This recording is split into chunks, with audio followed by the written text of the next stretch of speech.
this courtroom. Until you retire to deliberate, you may not discuss this case with anyone, even your fellow jurors. Again, I think I've told you that may seem counterintuitive, but if you hear a few witnesses and we take a break or a recess and you go into the jury room, you cannot discuss what's happened so far. You can discuss the weather, you can discuss football, you can discuss anything you want to. You just cannot discuss this case until I tell you that you're allowed to discuss the evidence or anything involving this case.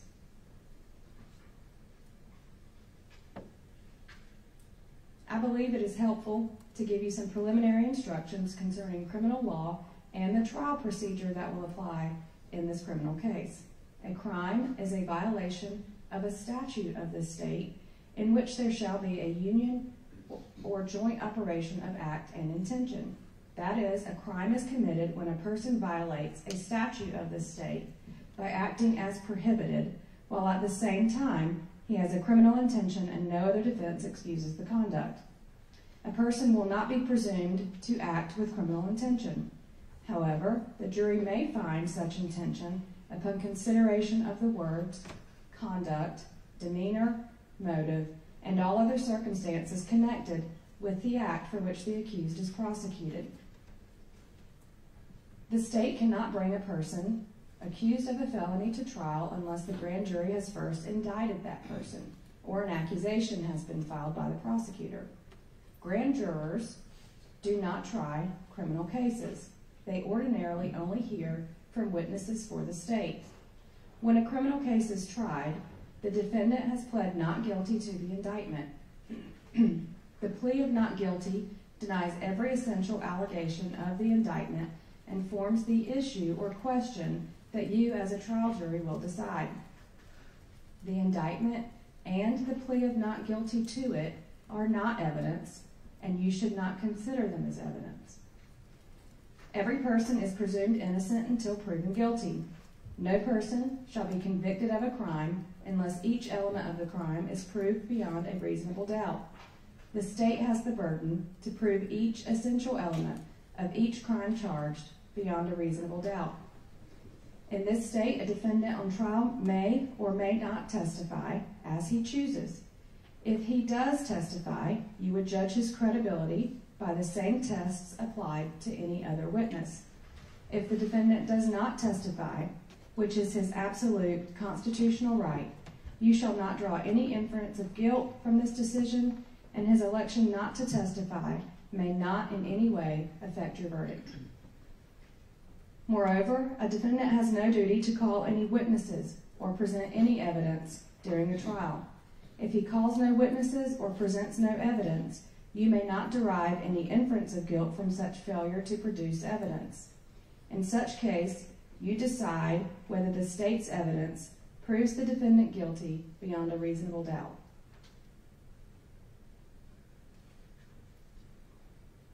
Under our system, I have the duty as the trial judge to decide the law that applies to a case and to instruct you on it. You have the duty, as the jury, to decide the facts in a case from the evidence and reasonable inferences arising from the evidence. In reaching your verdict, you also have the duty to apply the law that I give you to the facts as you find them to be. You decide the facts from the evidence. Again, the evidence will be presented in this courtroom, and evidence has two parts: testimony of witnesses and exhibits. A witness means anyone who testifies in person from the witness stand. The witness stand is right here to my left. Exhibits are documents, objects, or photos that the court admits into evidence. Please note, you will have most of the exhibits with you in the jury room while you deliberate. However, under Georgia law, there are some exhibits that cannot be sent to the jury room with you, so it is important that you pay close attention to all of the exhibits and all of the evidence as it is admitted during the trial. I caution you that what the attorneys say during a trial is not evidence. Also, anything that I might do or say is not evidence. I have no leaning at all in this case.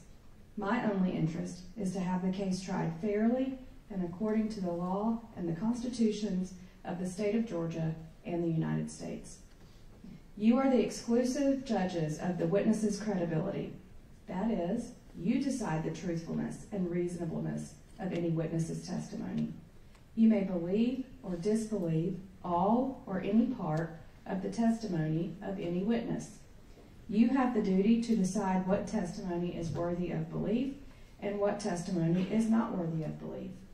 You should lay aside any preconceived notions and not decide a witness's credibility until that witness has testified. Rules of law govern what the court admits into evidence. If an attorney objects to the admission of evidence, then I must rule on that objection and decide whether you can consider such evidence. You should understand that there are two ways I can respond to an objection. If I say sustained, then that means that I granted the objection, and you should not consider the objected to evidence. Hold on just a second. That is showing on my screen. The prosecution's desk is showing on the screen up here. Let me fix that. I probably should not have access to see what you're looking at right now. How do I turn it off?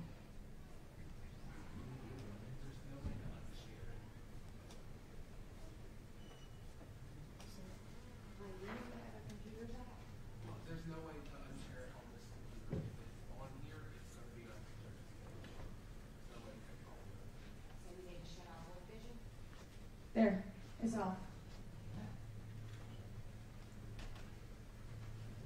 Miss Waters, did you turn it off on yours? No, I shut the system down on my computer. Okay, he shut it down. Mr. Stitcher, my clerk, shut it down over there, so I can't. Do you want to try again and see if you can be doing your work without me seeing it?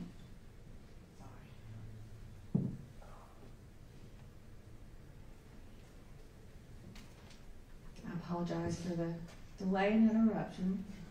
No one knew this would happen, but I shouldn't be looking at things I'm not supposed to look at. It is not up here. We good to go? Yes, ma'am. All right. You're welcome. Let me just start over on that one because I can't remember exactly where I left off. So, rules of law govern what the court admits into evidence. If an attorney objects to the admission of evidence, then I must rule on that objection and decide whether you can consider it. You should understand that there are two ways that I can respond to an objection. If I say sustained, then that means that I granted the objection and you should not consider the objected to evidence.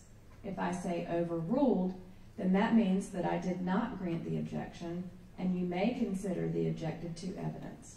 You should not infer or assume anything from either the attorney's objections or the court's rulings. During the trial, the court will have to consider some objections and procedures outside of your presence. When that occurs, I will excuse you to the jury room for some time.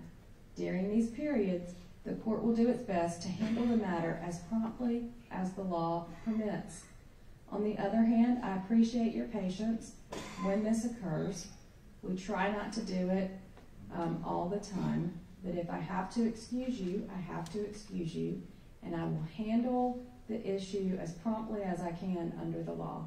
I will never be in a rush to handle something just for the sole purpose of being in a hurry. So again, I'll appreciate your patience when we have to excuse you out of the courtroom. All right, so many of you may not have ever served on a jury or been in a trial or know anything about how trials go. So I'm going to give you the procedure in a criminal trial. Generally, the attorneys for both sides can make an opening statement to you. This opening statement is not evidence itself. And remember, what the attorneys say in this case is not evidence.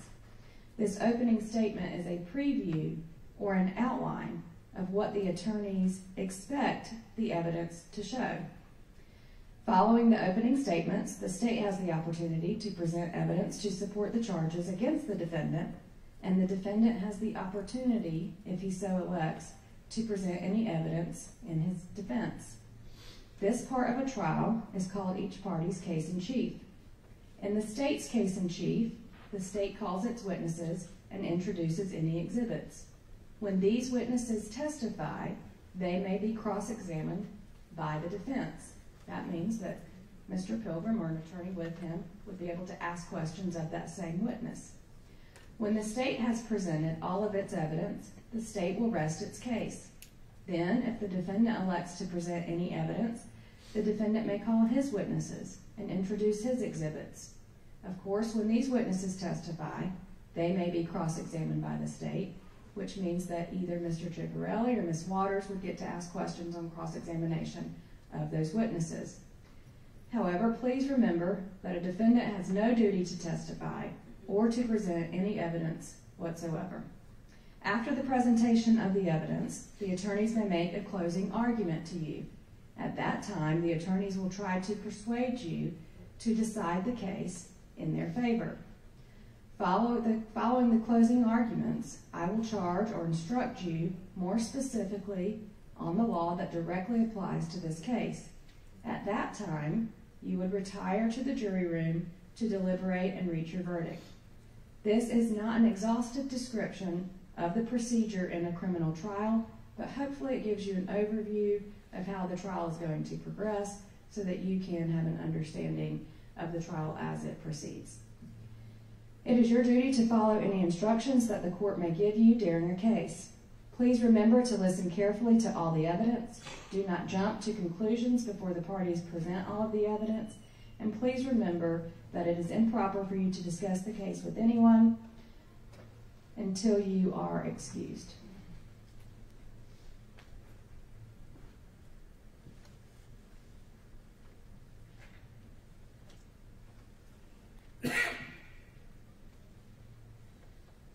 All right, that covers all of my preliminary instructions, except that I believe I told you yesterday, if you need a break, just let one of the bailiffs know. We can accommodate that request. We want you to be able to hear and see all the evidence that is presented. We have 2 larger TVs now that I believe each juror should be able to see the screens.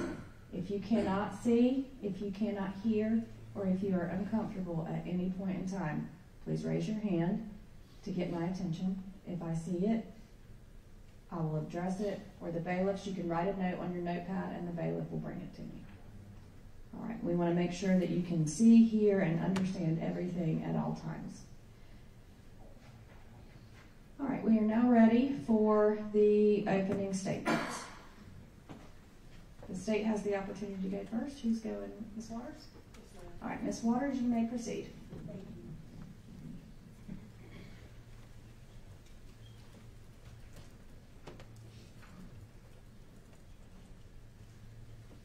It's September 26th, 2015. Dylan, Ben, Kylie, Isabella, and Dylan's little brother Quentin are all on their way to their friend TJ's house. Now, TJ's grandparents have a nice little piece of property down Holly Springs Road off of Cape Jones, and you get there down 27th. And Ben is driving because Dylan's truck is broken down. And there's a workshop on the property, there's a lake on the property, there's a cabin there, and they're going to go do what teenagers do on the weekends. They're going to hang out. On the way, they're supposed to get food. They're supposed to go to McDonald's. But Ben gets in the wrong lane, and Dylan says, let's just go on to TJ's. So that's what they do. And the guys are drinking things, and the girls are listening to music. And again, they're just there to hang out. Maybe they'll have a bonfire. But the girls are like, hey, we're still hungry. And they want the boys to take them to get some food. They pile back in the car. They minus Quentin, because it's a smaller car, and Quentin got stuck in the back in the middle. So he stays with TJ. And the 4 kids leave to go get some food. Now while all this is happening, the defendant, who is a state patrol officer, is sitting under the I-20 bridge.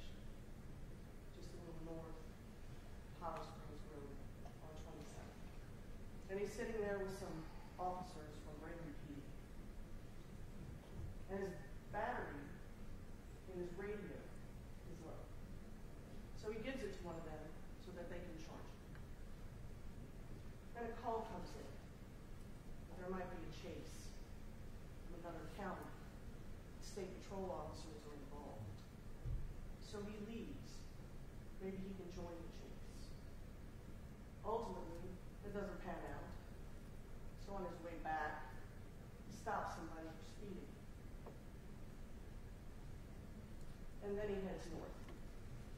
Now, mind you, he does have another radio. He is not without communication. So this is not some kind of emergency. And in fact, he's not going to a call. He's not running lights and sirens, but he is driving 90 miles an hour in a 55 mile per hour. 90 in a 55. And as he approaches Holly Springs Road, the kids are heading back to TJ's. And Dylan approaches the turn. It's a divided highway, right? There's a median in the middle, and he's looking ahead of him. And the roadway is dark. Now, mind you, this is nighttime. It's not 11:30-ish. And as he goes to turn, he looks ahead. The roadway is dark. There's nothing to see. And as he begins to make his turn, the defendant flies over the hill at about 83 miles an hour. It's dark. The road is wet. There's obviously limited visibility.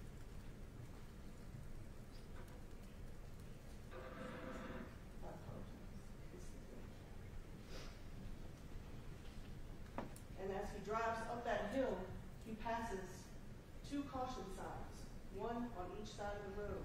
Those yellow signs that you see that say, hey, there's an intersection coming up. And you should actually go 45 miles an hour.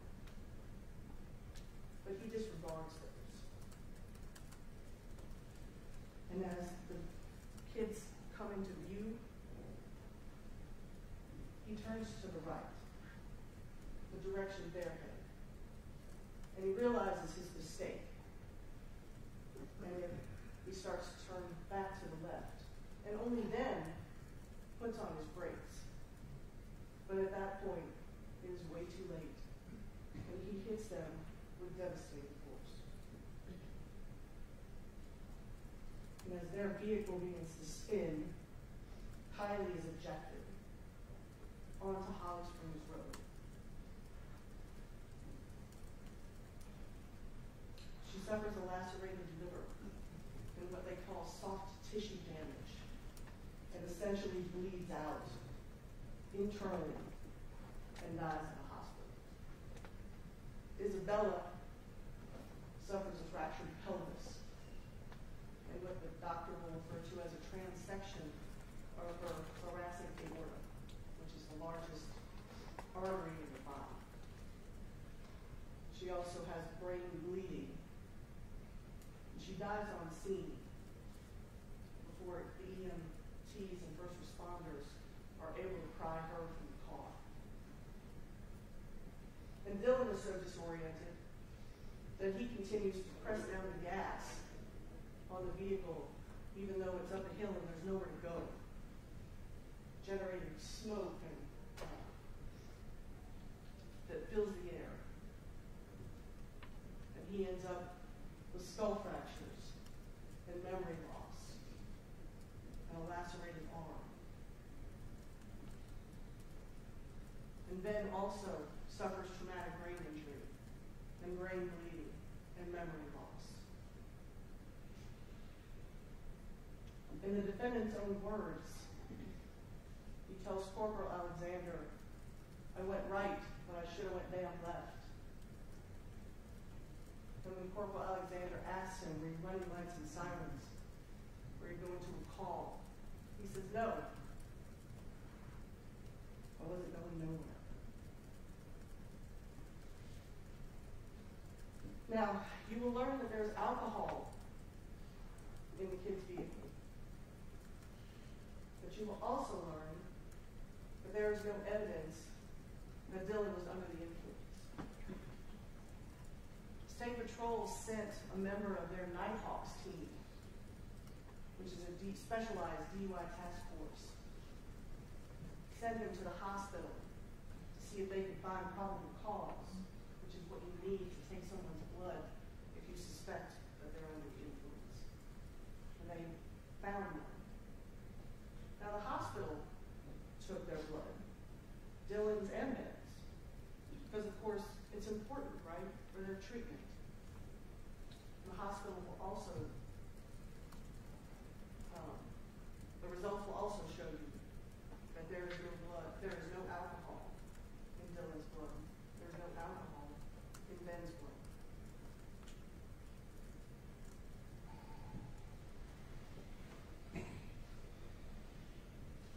also going to hear that from some accident reconstruction experts, probably more than one.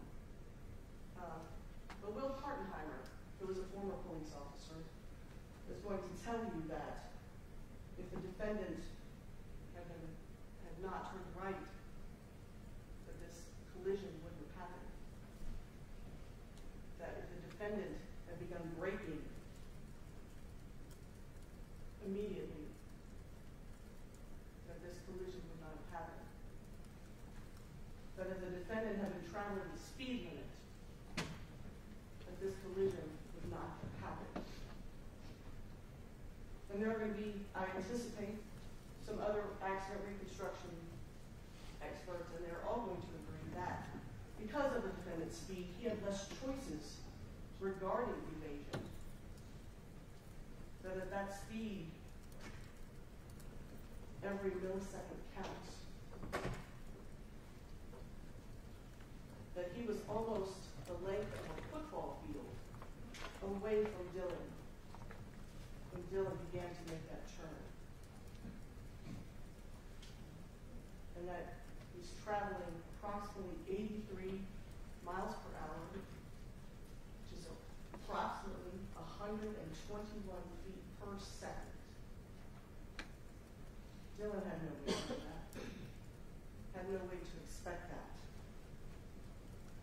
But at the end of the day, it's the defendant's choices that lead us here, that resulted in the death of 2 young women and a serious injury to 2 young men.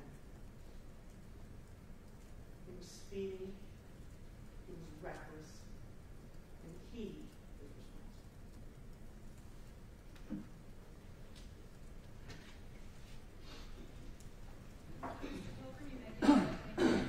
Thank you, Howard. Ladies and gentlemen, good morning. Thank you, first of all, for being here. I may have said to you, young Wadir, and I mean it, we could not have a jury trial without yours. And the trial by jury is, we kind of take it for granted now in this country, but in the 1700s, the idea that we would bring people in from their everyday lives and have them sit in court and decide what the law is and how the process that sets the facts was remarkable. It was something revolutionary in the Revolutionary War. It just come out of it because that's not the way it was done in other parts of the world before then. And while our system is not perfect, it is the best one going today. It's the best one conceived by man, I believe Thomas Jefferson once wrote, to hold the government to the principles of its Constitution. And I'm shorthanding that, paraphrasing, but I believe that. And I believe that juries get it right almost all the time. And that's the reason why we're here today. It's for you as a jury, collectively and individually, to do what is called the Latin version of it. It's veredictum, which is what we use for verdict, which essentially means veredictum, vera being truth, dictum being to speak, is to speak the truth, to say the truth. And that's the whole truth. That's not a part of it, that's not a slant, it's not a side, it's the whole truth. And today I just want to let you know that A.J. Scott is my client. He's here. Members of my office, Justice Lynn, Daniel Rice, Lori Manley, and Taylor Fields are here helping me this week. And you'll see them coming and going throughout the week. I just want to let you know who they were. Some of you I mentioned during voir dire, or you mentioned me, where you have served on juries, others of you have not. And oftentimes it is asked, what is a jury's role? What do they do? And everybody, I think, for the most part, has either read or watched on television verdict. Everybody knows the verdict, right? And that's ultimately the byproduct, is the end result of what you do. But it's not what a jury does. And as I was preparing for this case, some things struck me. And you might wonder why I have a loaf of bread on my table. And I have always been a visual learner. From when I was a young child to this day, visual learner. And you might wonder, what does a loaf of bread have to do with a case? And it made me think about 30 years ago, 28 years ago or so, I had a job for a time, a flowery factory in Newark. It's located on Industrial Boulevard between Highway 101 and 78. If you've driven by there, you probably smell it. It smells really good once you work there, not so much. But I remember I had a job, and my job was I ran a bagger. And bagging machine was kind of toward the end of the production where you had to control the nozzles, the air coming out, you had to make sure the bread didn't get backed up. And the scoop had a sensor, and scoop out, the bread fall up with the bag. And there was a tying machine, and it went from me to the shipping people, right? They put it on trays on rolling carts into the truck, and trucks to the stores. Well, I remember the first day I was there, I had very little training, but I did have a couple of days. It was kind of on the job training. There's a gentleman named Bill who I think still works there, actually. And I still see him from time to time around town. And Bill was there, and he was showing me how to run the machine and what to look for and troubleshoot if something happens. And as we're sitting there the first day, and then the second day, there was a guy. Didn't know who he was, he never introduced himself. He was a man, maybe a woman on the shelf, was a man on my shelf. He would come and literally just take a loaf of bread. Sometimes he'd take a loaf of bread before it went through the slicer, sometimes after, and he had like a tray, right? Like similar to what you see where a waiter had, right? And he'd just walk away with it. And I was curious as to who this guy was. Well, then I also found out that the particular job that I had, you were paid hourly, but you're also paid production. So the more bread I got in bags, the more ties I got on, the more I got out, the more I got paid. Every 2 weeks you got a little bonus, right? If you met certain criteria and you went above. So I started wondering, who is this guy? Why is he taking bread off the line that I could get in the bag and pay? So I asked Bill one day, who is that? He said, that's Q. So I literally thought the man's name was Quillian or Q or something. I had no idea. Well, come to find out, he was actually quality control. And also, as I worked there a little bit longer that year, I figured out there was a small office in the back, probably a third of the size and a quarter of the size of this office. They had a laboratory. And this man would come and take the bread, and he'd weigh it. He would taste it. He would break it down chemically to see what was in it. If in fact what they put on the label was what was in it, how much salt, how much sugar. He would actually measure the slices. They had a little penny measure. He would put it on a digital scale. And the part I made about that is there are a lot of things that went into this. It's trying.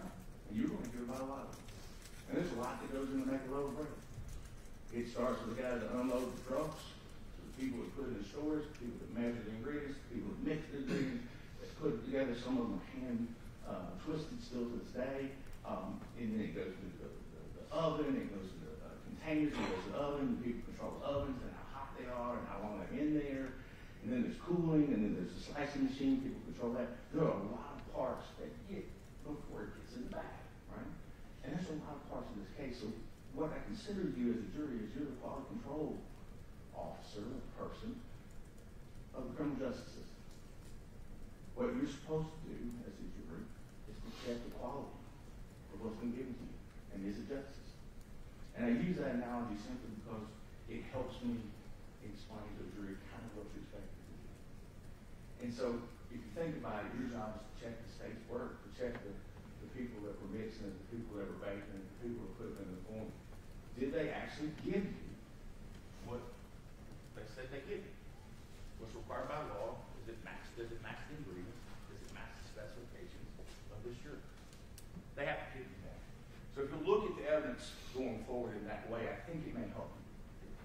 Now, you hear us discuss throughout this trial, probably the state and myself, the idea of reasonable doubt. And that is something that we use in this forum. I understand most other people don't use. Much like you don't hear things like torque unless you're a mechanic, right? That's something you hear. It is sort of a byproduct of our profession. But what reasonable doubt is pretty simple. Reasonable doubt is a fair-minded, open member of the jury seeking the truth. And if it's a doubt for which you can give a reason, that is reasonable doubt. And I will tell you, throughout this entire trial, there will be reasonable doubt. From the beginning to the end. Now, there are some things that we agree on.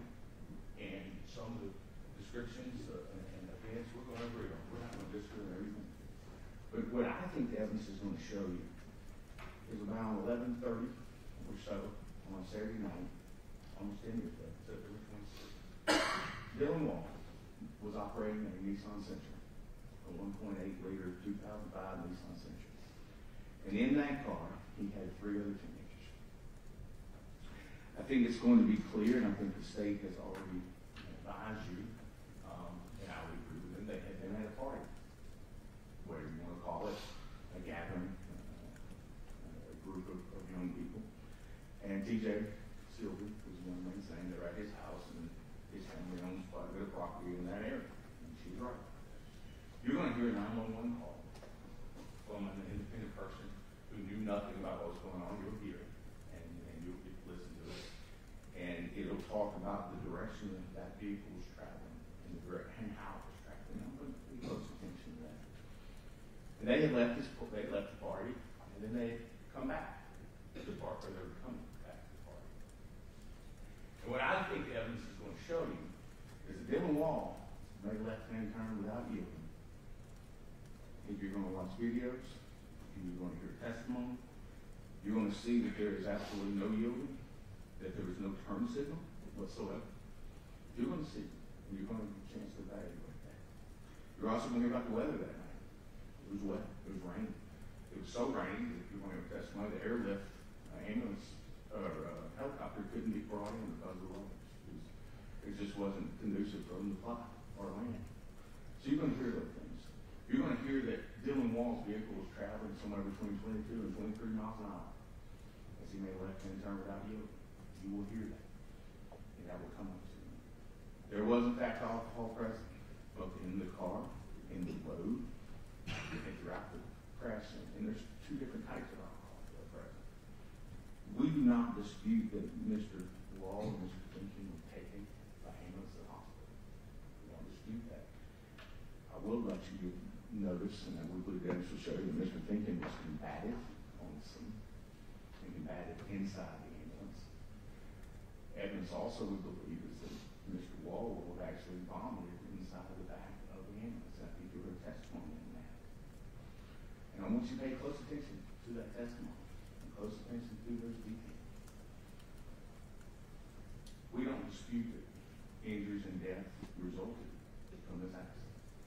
We don't dispute that. And the loss of those 2 young girls is something that can never be filled by anything I say or could say, and it may be the worst thing that a parent has to live through. It's a loss of a child. I can't imagine anything worse as a parent. I don't know anything worse I could live through than that. And for those parents and those grandparents and family, I'm deeply, deeply sorry. Very much so. I want that to be clear that no matter what happens here this week, next week, the result, there is no hope in their life that can be healed. And I'm sorry for that. I truly am. But we do dispute who's at fault. We do dispute the possible cause. We do dispute how this accident occurred. And what I ask every jury to do, and I'll ask you guys to do the same, whether it's a 1-day trial, a week trial, whether it's 4 witnesses or 40 witnesses, pay close attention to a lot of things. Things that are you told, and things that you're not told. Things that you're shown, things that you think you should be shown and are not. These are all things within your province to consider. And I want to leave you with one thing here. As I was preparing for this case, I looked up the term for accident. Because there are different words: motor vehicle collision, motor vehicle accident. But essentially an accident is an unfortunate incident that happens unexpectedly and unintentionally. A secondary definition is an event that happens by chance or without apparent or deliberate cause. And that's what this is, folks. This is accident. It's all it's ever been. And we believe that when this is all said and done, and you have a chance to go back and deliberate, and I know that's going to be a difficult task. I understand that. It always is. And again, I say thank you for that, for what you're going to do, what you have done, and what's going to be presented to you. Is when you go back, you're going to see reasonable doubt throughout the case. There's no reasonable doubt. And I think when we're done, whether it's 1 day next week, that you will find my clients on guilty, that the state does not carry the burden. And I'll close with this: the state always carries the burden. The state must answer all your questions, must dot all your I's, cross all of the T's if you have a question. My client has a duty to produce nothing, present nothing, We will, but he has no duty to do so. None whatsoever, and that should not affect you. But you will hear from us. You will hear evidence from us. Evidence is in contradiction to what the state's going to present. And it'll be your job to hash that out. And I think when you're done, you're going to find the reasonable doubt is clear throughout this case, from the beginning to the end. And if that's the case, if it's anywhere in, he's not guilty. And that's what we're going to actually find him not guilty in each count. Thank you very much for your time. Thank you for your attending this. And look forward to presenting the case. State can call its first witness.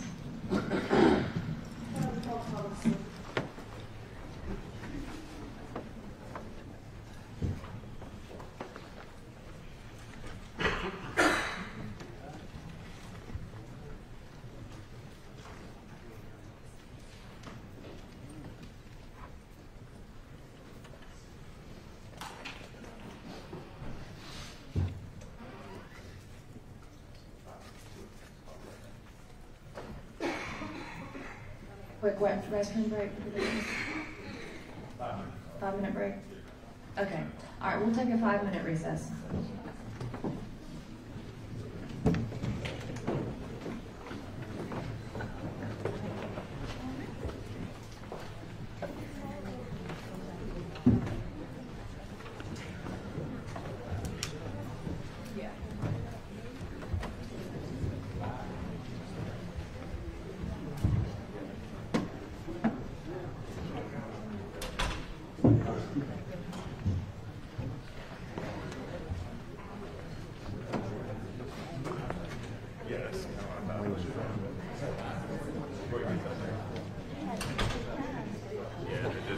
I went before, but not early enough.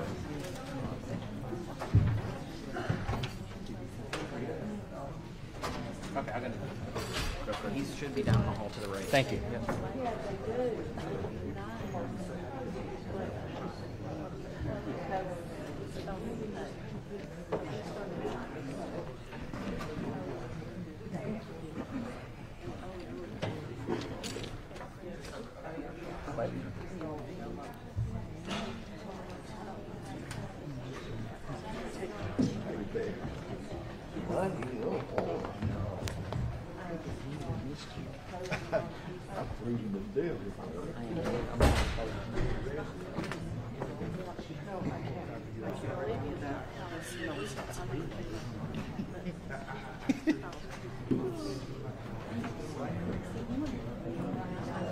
I see you on Facebook too. That's what I As long as you're not there, where we're supposed to be.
We won't be here.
Well, it should. I've been doing that.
Yes, sir. Yes, sir.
State can proceed with your first witness.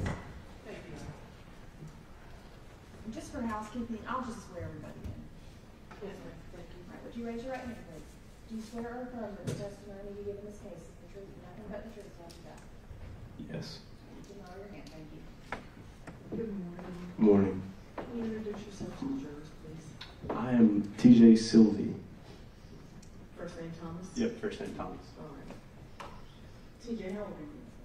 Currently, I'm 28 years old.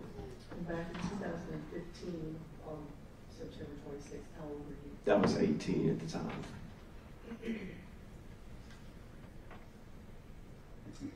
Now, were you hanging out with Dylan and Ben and Kylie and Isabella on that night? Yes. And where were you guys? We were at the workshop, my grandmother's house workshop area. Okay, is that like a standalone building? Yes. What else is on that property? Her house, a pond, cabin, few structures. How did you know the four of them? Mutual friends through Dylan. I knew Dylan because my grandfather on my mom's side was neighbors with his parents, so we grew up hanging out together. Okay, so you have grandparents that live Next door by to. Dylan's parents? Yes, yes. And then this is a separate set of grandparents? Yes, Where yes. you guys are hanging out? Yes, yes. Okay. What high school did you go to? Carrollton. Okay, did you know any of them from school? No. All right. Just from the neighbors? Yes, Okay. yes. So you knew Dylan, and then in turn, is that how you knew Ben and Kylie and Isabella? Ben is also my grandfather's neighbor, so I knew him through being neighbors that way. Kylie and Isabella I knew through Dylan, though. Yes. Okay. Have you guys hung out before? Yes. Have you hung out at your grandparents' property? Yes. How many times, do you say, have you guys been there? Less than a dozen, so not too many. Have you hung out other places? Yes.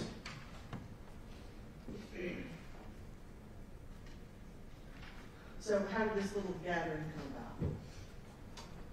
I had called Dylan and said, "Do you want to hang out?" And thought it was just going to be me and Dylan hanging out, and he brought some friends with him, which I didn't have an issue with. So Brought the whole gang? yes, yes. So it was you, and Dylan, and Ben, Kylie, and Isabella, anybody else? Quentin, And who's Quentin? Dylan's little brother. So about what time do they get to your grandparents' place? To be completely honest, I don't remember. It's been 10 years ago now. It was roughly in the evening after dark. At that time, it got dark probably around 7 o'clock, so somewhere in that ballpark of time. Okay, so by the time they come, it is dark. Yes. So tell me about, so what building are you hanging out in? The shop, wood shop, yes. So describe that for me. It's just kind of a workshop, but it had like a bathroom and an office and just upstairs and a downstairs. Okay, 2 floors? 2 floors, correct, 2 floors. So what's upstairs? Office, bathroom, woodworking stuff, garage, classic cars, just stuff like that. What's downstairs? I had set up some exercise equipment, so I had a weight bench, squat racks, and stuff like that, and then that was pretty much it down there. Okay. So when they come, what do you guys do? Me and Dylan were actually pretty big into working out at the time. So we went downstairs and we're seeing who could bench the most weight on the weight bench. And the girls. Was that you or Dylan? At the time, I do believe it was Dylan. But yes, so we were downstairs just working out, just hanging out, and the girls were upstairs hanging out, listening to music, and they decided they were hungry. So. Now, at this point, are all the boys downstairs, or Yeah, it just was. you and Dylan? I want to correct that. It was me, Dylan, Ben, and Quentin were downstairs. Okay. And the girls are upstairs? Correct. All right. And they're listening to music, and you guys are lifting weights? Yes, ma'am. Okay. Now, at this point, is anybody drinking? No, ma'am. Now, you said that the girls are hungry, Yes. and so what happens at that point? They decided that they were going to go get McDonald's, and they left Quentin because they had 5 people in the car. It was a pretty small car. Definitely uncomfortable trying to put 3 people in the back seat of that car. So Quentin stayed with me, and they proceeded to leave to go to McDonald's. Now, how old is Quentin? Do you remember? At that time, I think it was 15, maybe. Okay. Okay. All right. So it's Dylan and Ben, Kylie and Isabella, and they get in. Whose car did they come in? Do you know? It was Ben's car. And do you recall, or do you know who was driving when they left? I didn't see them like get in the car, but I believe it was Dylan driving. Okay. And how long had you all been together before they then left him? Not very long. I mean, we bench pressed a couple times, and that was about it. And they said we're hungry, so 15 minutes, probably 20 minutes.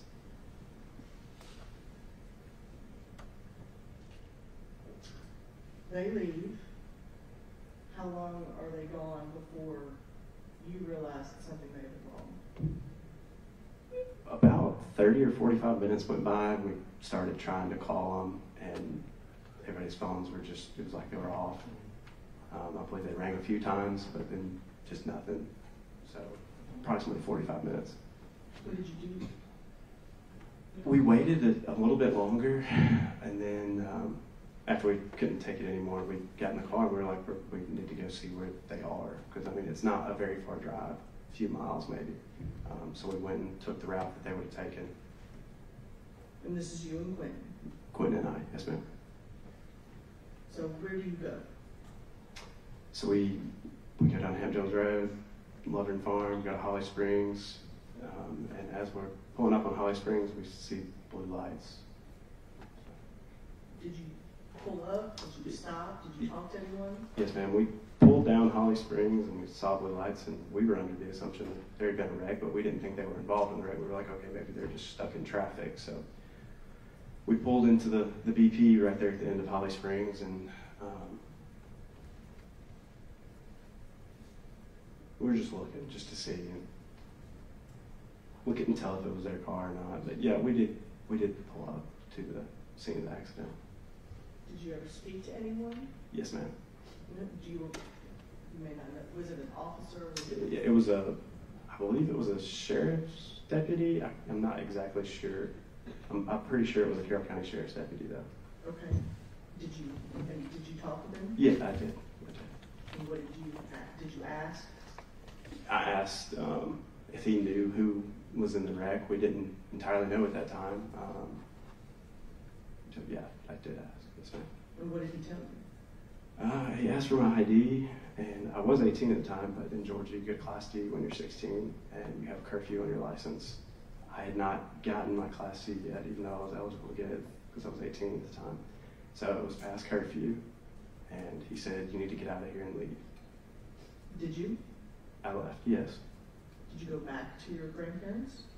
No, we circled back around 27 and went north on 27, made a U-turn and came back by the wreck just to see if we could see it was their car. It was their car, so we pulled back into the gas station again. What'd you do then? Got out and spoke with another officer. I'm not sure what department he was with, but he did confirm that it was our friends that had been in the wreck. Then what did you do? He informed us that. Excuse me, I'm sorry.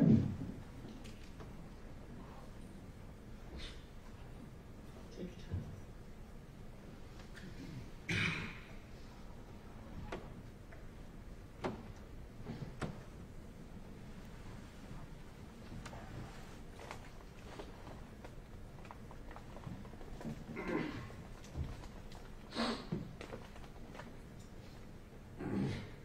He told us that 2 people had passed away.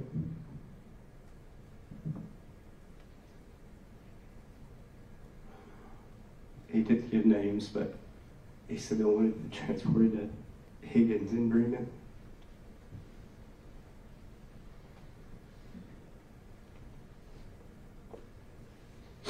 So we drove to Higgins General Hospital in Bremen and sat in the waiting room where we found out that it was Ben that was there. Did you have an opportunity to see him? No. Okay.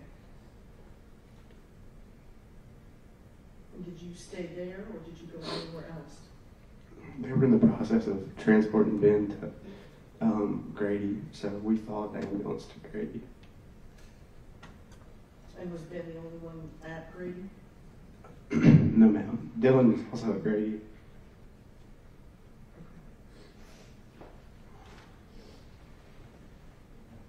Did you have an opportunity to see Dylan? Yes. And how was he when you saw him? He was out of it. Can you describe that for me? It's tough to describe, but it was almost like he was concussed. If you've ever had a concussion, you're just in a dazed state where you don't really know what's going on. Okay.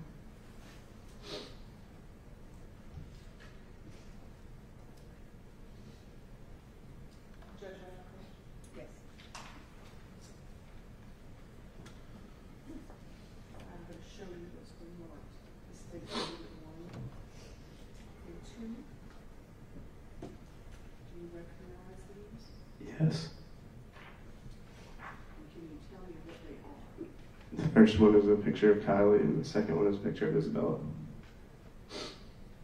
Right at this time, contender states 1 and 2. No objection, 1, 2, Your Honor. All right, states 1 and 2 are admitted. Just for description, which one is 1? It is, Kyle. Thank you. And permission to publish, right?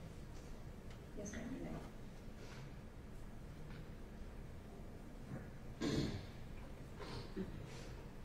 Just so the jury understands, this is a picture of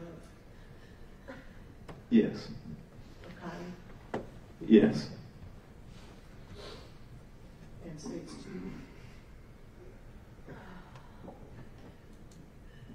And this is Isabella. Yes. Thank you.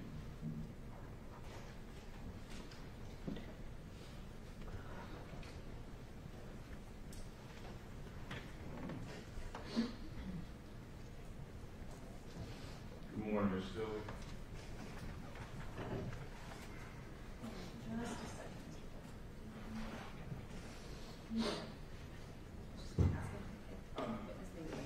No problem. Ms. Stilley, as you said today, you testified that you are 28 years old. What do you do for a living now? I work here in town at Barnes Van Lines Logistics Company. Okay. And you mentioned a little bit about the property that was out there on Hampton Jones Road. Is that your family's property? Yes, sir. And it's quite a few hundred acres, is it not? It's some acreage, yes, sir. Okay. And you said it was owned by your grandfather, that would be Aubrey Silver's granddad? Yes, sir. Okay. And you mentioned the other grandfather, is that on your mother's side? Yes, sir. And that was, they were neighbors, or he was neighbors with Mr. Finken or Dylan Wall's family? Correct. Okay. All right. Just some questions about that evening and what you recall today and before about what happened. You mentioned that they had showed up at the shop. Did you know how old Dylan Wall was at the time? Yes, sir. He's only a few months older than I am, so. And that would have been how old at the time? 18. Okay. And you said you didn't recall exactly when they arrived. If we told you this accident happened around 11:36, does that help you narrow down the time when they may have gotten there? Not really. It's been so long ago now. I mean, 10 years have passed. Okay. Not Based sure. on what you testified earlier, you said you thought it was about 30 minutes they had been gone, and then there about 15 minutes, so 45 minutes to an hour before the accident they would have gotten there. Is that a fair estimate based on your testimony? No, because as I stated earlier when I was asked by DA Waters, we didn't wait just the 45 minutes. I mean, we started calling after 45 minutes. We waited a little bit longer. I mean, we waited until we couldn't just sit there anymore. Fair enough. Okay. Now, you testified that there was no drinking that night that you were aware of, correct? Yes, sir. Okay. Now, when you came back to the scene, did you see any alcohol at the scene? At the scene, at the accident? Yeah, near the BP gas station. No, sir. Okay. If Mr. Wall or anybody in the group had come back with alcohol, would you send them away, or would they have been able to stay? I probably would have allowed them to stay. Okay. Now, you mentioned that you thought they were going for food. You testified that earlier, correct? Yes, sir. And I know it's been a decade. What food would have been available, let's say in Bremen, which would be the closest exit at that time? McDonald's, Arby's. Okay. And that would probably only been it, right? Yeah, pretty much, yeah. Okay. Now, of course, Waffle House is open as well. Okay. Now, how long had you lived in that general vicinity? My whole life. Okay. So, are you familiar with another, you mentioned BP gas station in your direct. Are you familiar with another gas station that was in that area? Yes. What did you refer to that gas station as? The Kangaroo. Okay. I still call things that have been 20 years changed that, but it was called the Kangaroo for you. Okay. Did you know that they had been to the Kangaroo, or did you not know? I did not know. Okay. We didn't have any contact with them after they left, so. Fair enough.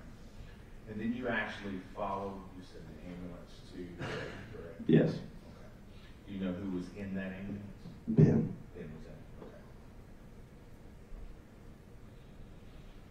Now, I don't want to ask too much, but when you mentioned about concussion, do you have any medical training, education, or anything that would lead you to know that?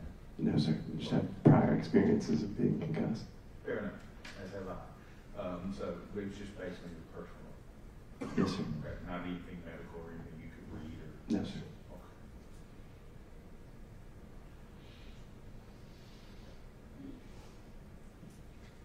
I want to ask you, at the time you said you were 18, and I think you testified earlier that you got your license when you were 16, correct? Correct. Okay. And at any point in time, and I'm sure you have you made a left-hand turn onto Holly Springs Road from US 27? Yes, sir. Hundreds of times? I wouldn't say 100. My parents always told me to avoid that intersection, actually, when I first started driving, especially. Okay. So, multiple dozens of times. Fair enough. All right. And you had made that turn previously? Previously, yes. Okay. And on that question, you mentioned you went down 27 north and came back. You make that turn? No, sir. We went further down 27 to make a U-turn. Okay, so you came back. Yes. But you may have left onto the 27 at some point in time and came back. Is that fair? Yes. Okay. How many other people were at your home that night other than the five that were mentioned in yourself? Just us. Okay. So yourself and then the 5 other people in the car. Correct.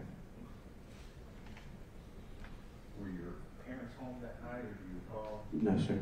Were your grandparents home that night? No, sir. Okay. That's all I have. Thank you, sir. Thank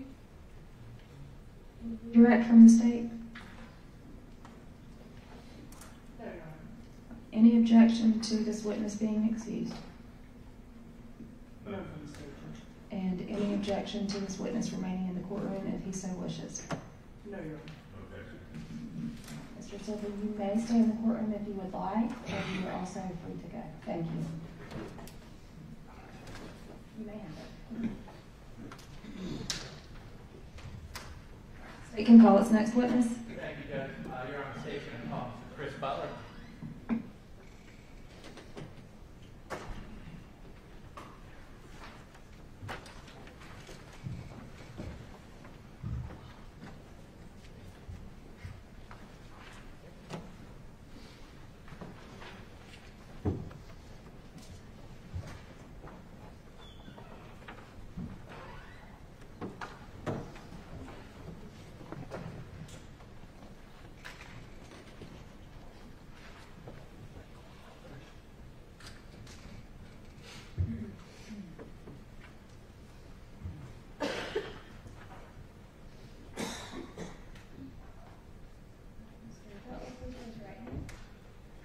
Do you swear to affirm the testimony you give in this case is the truth and nothing but the truth, so help you God? Yes, ma'am.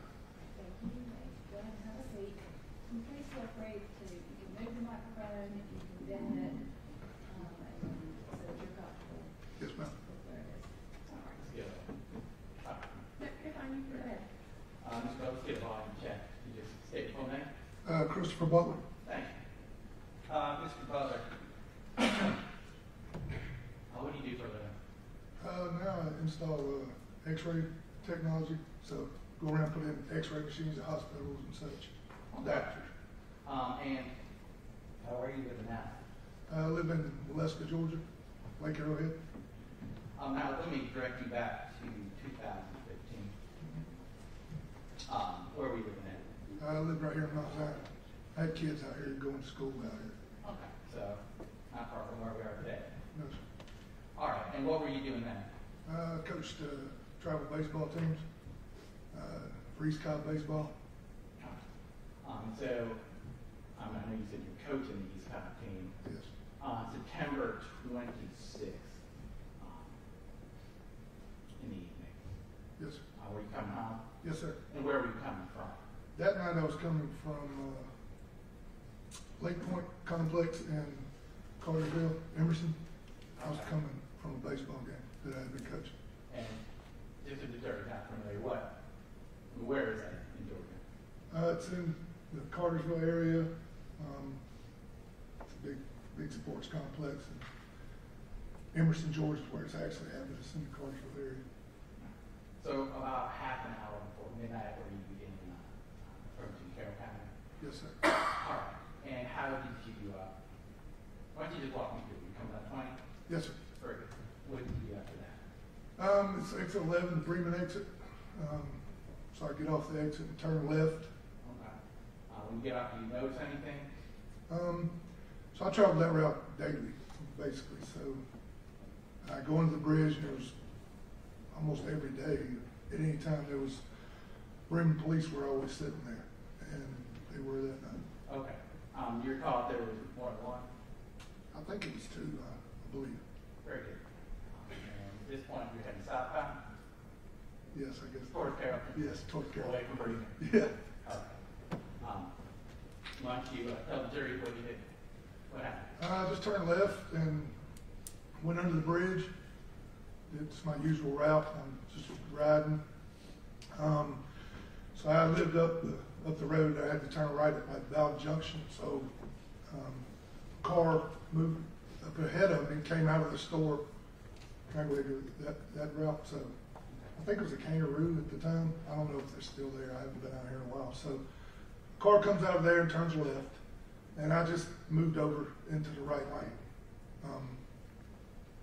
traveling normal speed, just thinking about getting home because I had to, you know, I would always do that because I had to turn right. So just kept driving and kind of moving along with said car, I guess. I was a little behind them. Okay. And let's just Yeah. give you a little more detail there. Your call, what road you were on, the name? 27, I think it was. I'm sorry. And how many lanes is it there? It's 2 Okay. each way. Is there like a median between Yes. the north and south on top? Yes, sir. And then you said you went under the bridge and then a car pulling out of the Kangaroo? Yes, sir. How far is the Kangaroo from the bridge? I mean, I don't need to be. As best I can recall, I don't know, let's say, I don't know, a couple hundred yards maybe. I don't really know. Okay.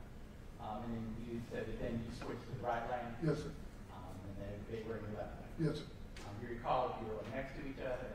No, I was behind them with a Okay. respectable length. I don't really know. I know it was some time ago, but do you remember anything about the weather? It was down. It was raining, at least misting for sure. It wasn't pouring down rain, but it was wet and raining. It had been raining most of that night, from what I remember. I'm sure you were thinking about your time. Oh yeah. You probably happened next.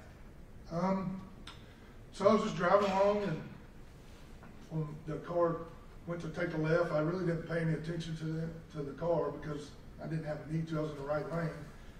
And it's just as I got along by the BP station, they moved over to go left.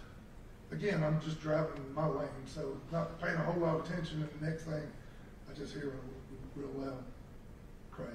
Okay. Wasn't paying attention enough to say. I didn't know what the car was coming or anything. I just heard a loud crash, like I said. All right. Do you look in your rearview mirror or anything? Yeah, I looked in my rearview mirror or inside mirrors and saw like a car went up a hill, and there was stuff flying everywhere. It appeared to be, but again, that's in my rearview mirror, so I'm looking, and I immediately picked up the phone to make. I just heard a loud crash, and I just wanted to report an accident.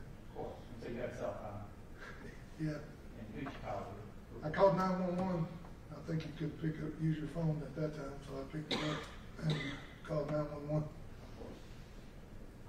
Your Honor, I don't think we're going to object. I'm going to pretend states exhibit 3. That's the 911 call. No objection. All right. States 3 is admitted. I would like to play it. Good. You may.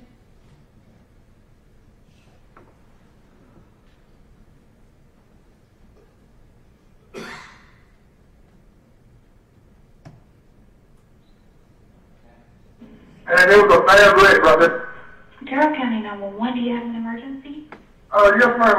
I just get off of I-20 exit 11 right there, Brigham, and it was a bad wreck right there, that DT. Okay. And you said that the BP or? Yeah, a car was turning, going, I don't know which way it is, but I just turned at Ballard Junction, but they had turned left to cut that road right beside the DT, and another car hit it in the side. It was pretty bad. It looked bad, really bad. Okay, because we just had one that was on the other. Yeah, it's on the other side. I was coming, I got off, So this is turned another left. one? I guess they were going, I turned left because I live right here at Ballard Junction, and they were going the opposite way towards I-20.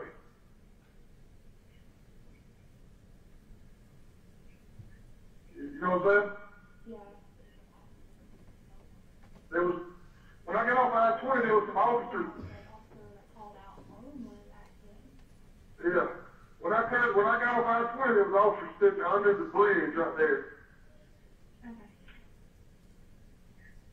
But I turned left and went up right before the BP. A car was turning like left at the BP.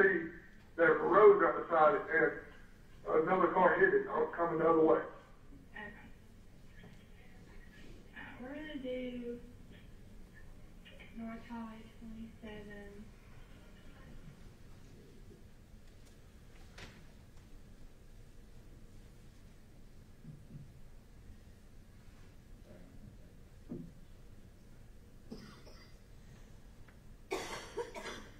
No, I mean, literally, I have no idea. I was going, like I said, I was headed the other way. And I wanted to call. There was two officers sitting under the bridge down there at I-20, though, not Yeah, we just had a call, and I'm not sure if there's two accidents, because, because there's one that, because they had Brandon PD called out on an accident right there at the bridge, so is this two different wrecks? Yeah.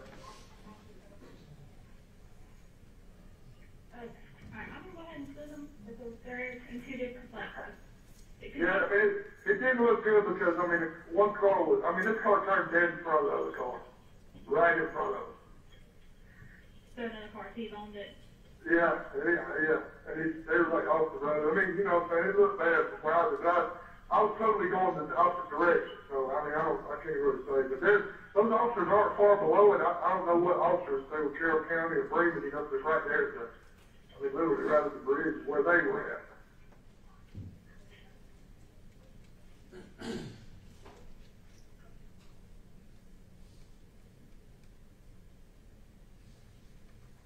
So it's possible somebody called it in. It was behind all that, you know what I mean?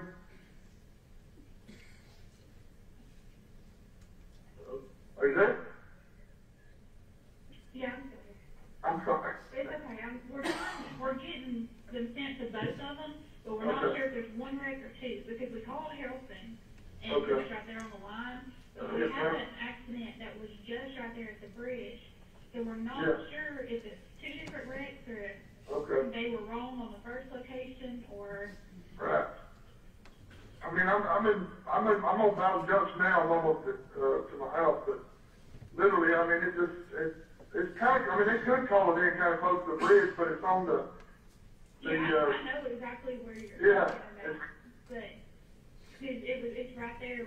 The road literally beside the BP, right? Yeah, literally. That car was turning to go down that road, and another car was coming. I guess that's 27 towards Freeman and hit him in the side. You know what I'm saying? Yeah, I know exactly where you're talking about. Yeah, I don't know if they hit him in the back side, I'm not in the front side, you know what I mean? But it looked like the one went up off the road. Yeah, because we had two. There was one at the bridge, and this is the one at the road beside the BP. Right. Yes, that's like right. a half mile apart. Yeah, half a mile apart, literally. I didn't see anything at the bridge, but I didn't see anything at the bridge when I got off, you know. I didn't see anything. But the police officer sitting under the bridge, so I know that if there was a wreck there, they would have been at it, you know what I'm saying? Yeah. Okay. Okay. Well, we have officers on their way, okay? Oh, yes, sir. Thank you very much. You're welcome. Bye-bye. All right, bye-bye.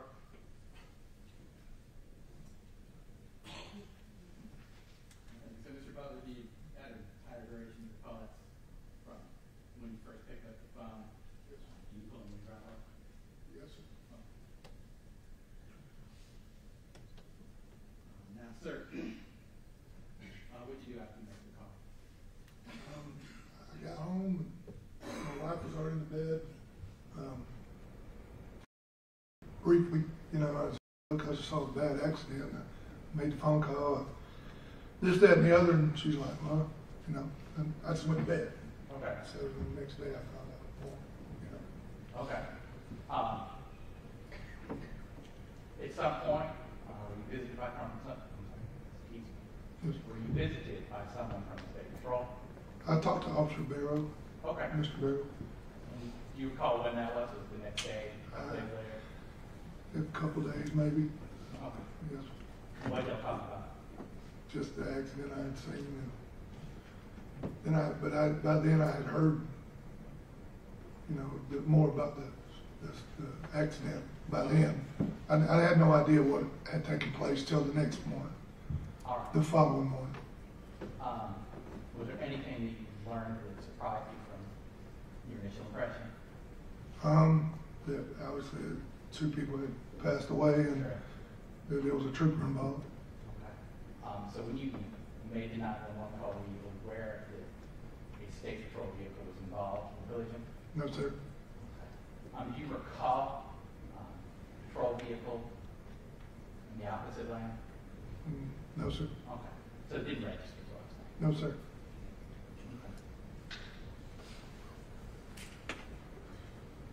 Thank you, John. That's all the questions I have subject to regret. All right, thank you.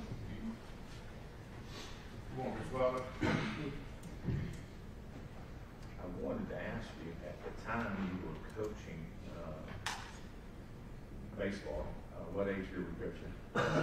At that time, it was 17, 18-year-old team. Okay. And it was East Cobb Yankees, was it not? Yes, sir. Okay. And your guys go on? Yes, several. I figured it's a good program. Did you play college ball somewhere? Actually, I got drafted out of high school and played pro baseball. With who? New York Mets. Okay.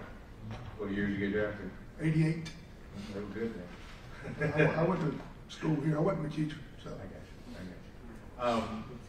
you. I knew that's a really good program at East Cobb. My nephew just recently tried out over there. Really good program. Yes, sir. And this was in the fall, so y'all were playing a fall league, I assume? Yes, sir. Okay.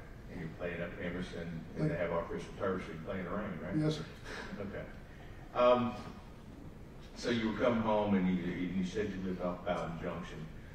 And just for folks who may not know, Bowden Junction Road or Bowden Junction Road, Mount Zion Road is how far from this accident? 2 miles? I'm thinking 2 miles tops, yes, sir. All right. And when you first noticed the car, you testified earlier that it was coming out of what you called the kangaroo. I think that's what the name of that was, the kangaroo station. I understand. We all have names for things, and whether it changes names or not, we still call it that. And that car came out, and just so the jury is aware, it came out from your left or right, which side did it come out from? So it would have been from my left. I was going that way, so they came across. All right. And when he came, I say he, we know it's a he now, but when the car came over, you said you got to the right-hand lane, or were you already in the right-hand lane? I moved over into the right-hand lane. Okay. All right. And just so the jury would be aware, at that time, there was no where the kangaroo was or where the BP was. Was there any traffic lights or turn signals or green areas that you remember? No, sir. Okay, fair enough. And then I hear your 911 call, and thank you for being concerned enough to make a call. I mean, a lot of people don't, so thank you for doing that. And you just drove on home, and pretty much we heard the end of the call. You were almost home by that point in time. Yes, sir. So that's how close you live. Yeah, I lived close, and from that, like you said, I think there's no lights, there's no real turnaround right there. So honestly, the call, I'm kind of looking for some guidance maybe or something, but it just kept going on, like delayed, and it was just, I don't know what all was going on. And by the time it was done, I was basically to the house. And then you mentioned Sergeant Barrow, Jack Barrow. Yes. He was your neighbor at the time. Did you know him? I knew of him. His wife was the principal at Mount Zion High School at the time, which is where my kids were at school. And you said he came, he called you, he come see me. What do you remember? I honestly don't remember how that took place, honestly. Okay. I'm just saying. Fair enough. And what you told him was equivalent to what you would tell him Yes, when call home yes, had today? yes, nothing. Okay. And you didn't know that at that time, that's all I can really ask you. At that time, you didn't know the make or model of the vehicles. You just said cars because you knew it was cars. Yes, sir. It could have been trucks, vans. You just knew it was automobiles. Yes, sir. That's all I know. Thank you. That's all I have. Thank you, brother. Thank you. Any redirect?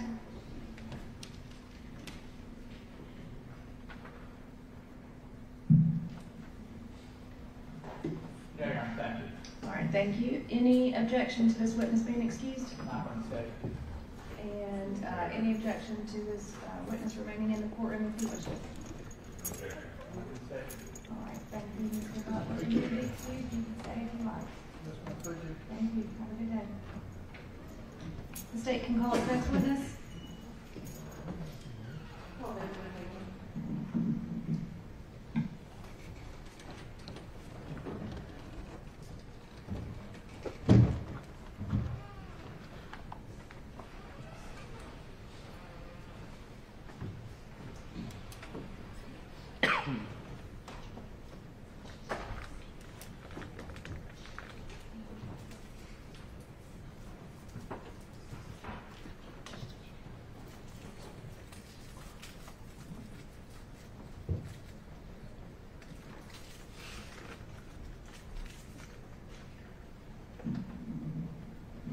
Go ahead and come in, but if y'all give me just a second, the IT is contacting me about the sound system, and I just need to respond about when they can come or what issues we need fixed. So just give me 1 second. Yeah, you can doing this. Thank you.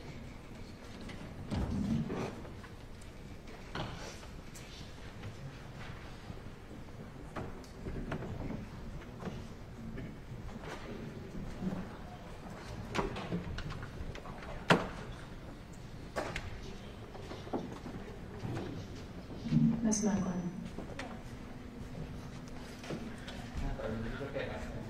It's totally fine. Yeah.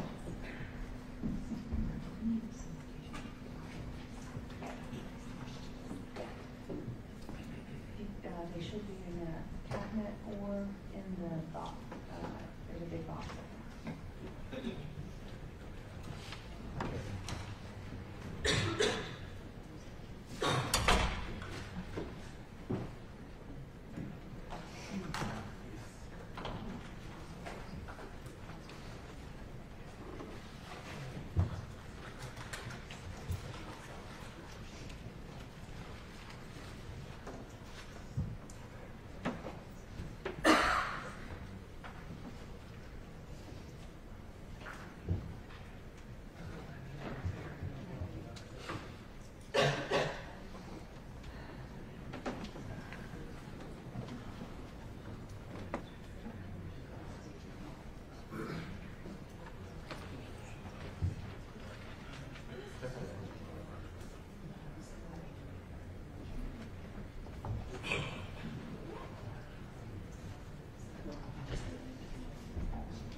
Just for the attorneys, a status on the sound system and IT.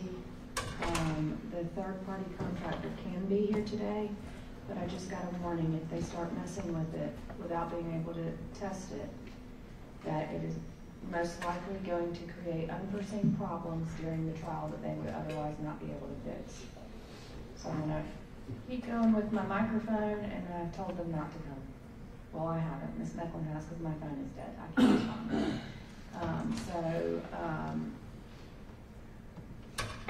We're going to go forward with what we have, and I'll keep using the microphones. And my apologies. I just don't want it to get any worse than it is, which they're warning me is probably more likely.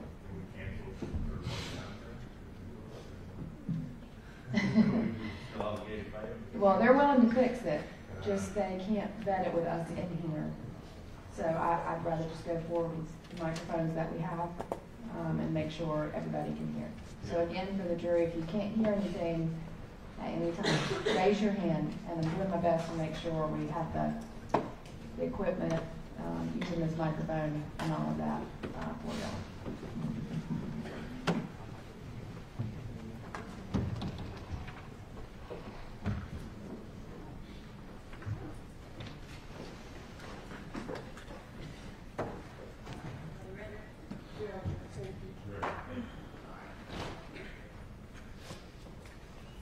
Third witness can go ahead and come in.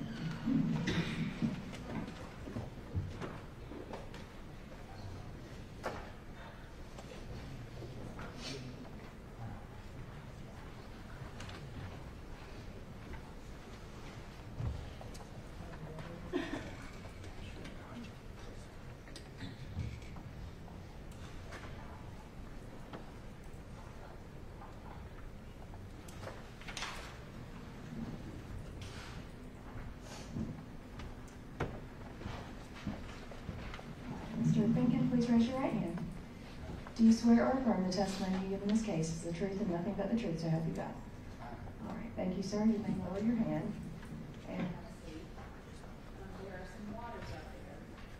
Help yourself to water if you need it.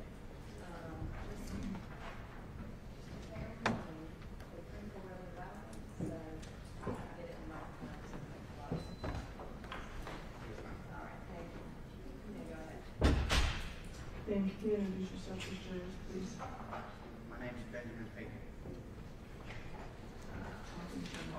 My name is Benjamin Finken. There you go.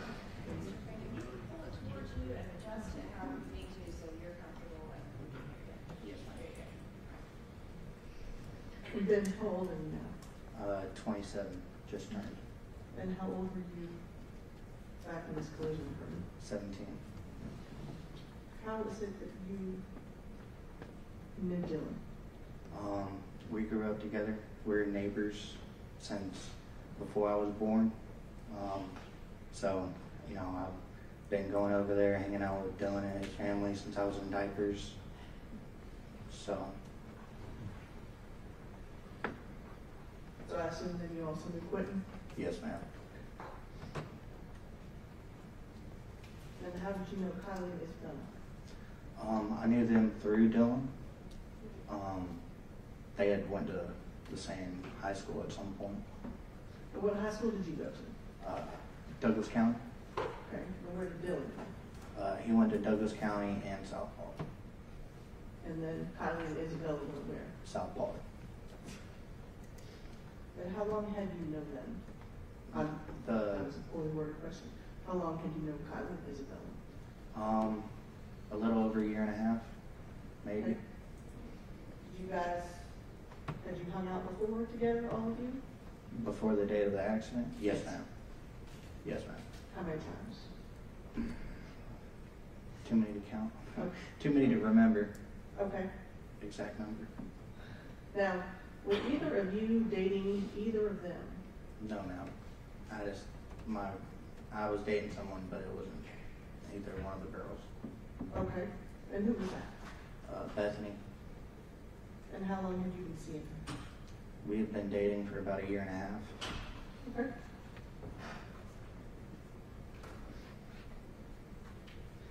So how is it that you and Dylan got together that evening? Dylan had called me while I was there at Bethany's, and was just like, hey, you know, he had said that he had talked to the two girls and that they had planned on going out to TJ's that afternoon and asked for me to drive him in my car since Dylan's truck was messed up at the time. Okay, so you were the chauffeur? Yes, ma'am. All right. Now, would that have been something that you would have brought Bethany to? No, ma'am. And why not? Her something about her mom just didn't want her to. Okay, okay.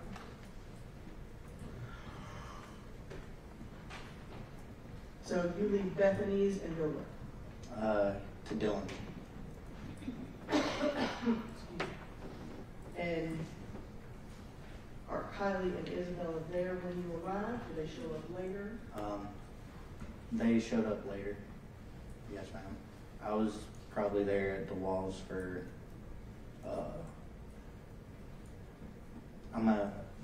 about 30 minutes to an hour, I guess.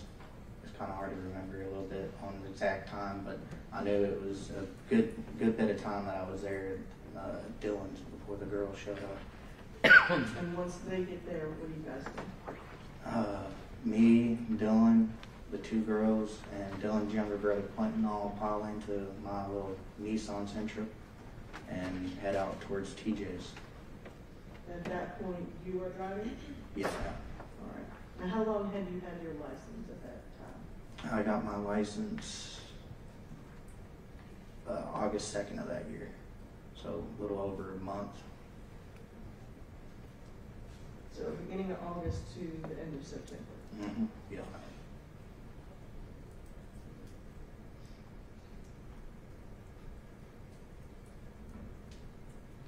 Where do you go? What do you mean?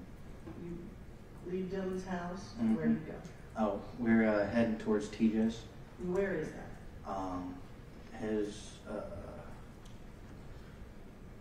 It's off of 27. I mean, we were pretty much heading there when the accident occurred. Well, not then, but same route. Okay. Are you going to TJ's grandparents' Yes, ma'am. property? Yes, ma'am. And on the way, are you supposed to stop somewhere else? Yes, ma'am. About halfway between, we got on I-20 up Post Road, there in Douglasville. About halfway from Post Road to the Bremen ramp, one of the girls, I forgot which one, had asked for me to stop at McDonald's because they were hungry. There's a McDonald's off to the right whenever you go getting off the interstate there at Bremen. And instead of getting the right lane to go to McDonald's, I was in the left lane because in my mind I was just like, you know, my goal was to get to TJ's. Right. So I was just like, that was all that was in my head, and I had forgotten that the girls had asked to, you know, stop at McDonald's.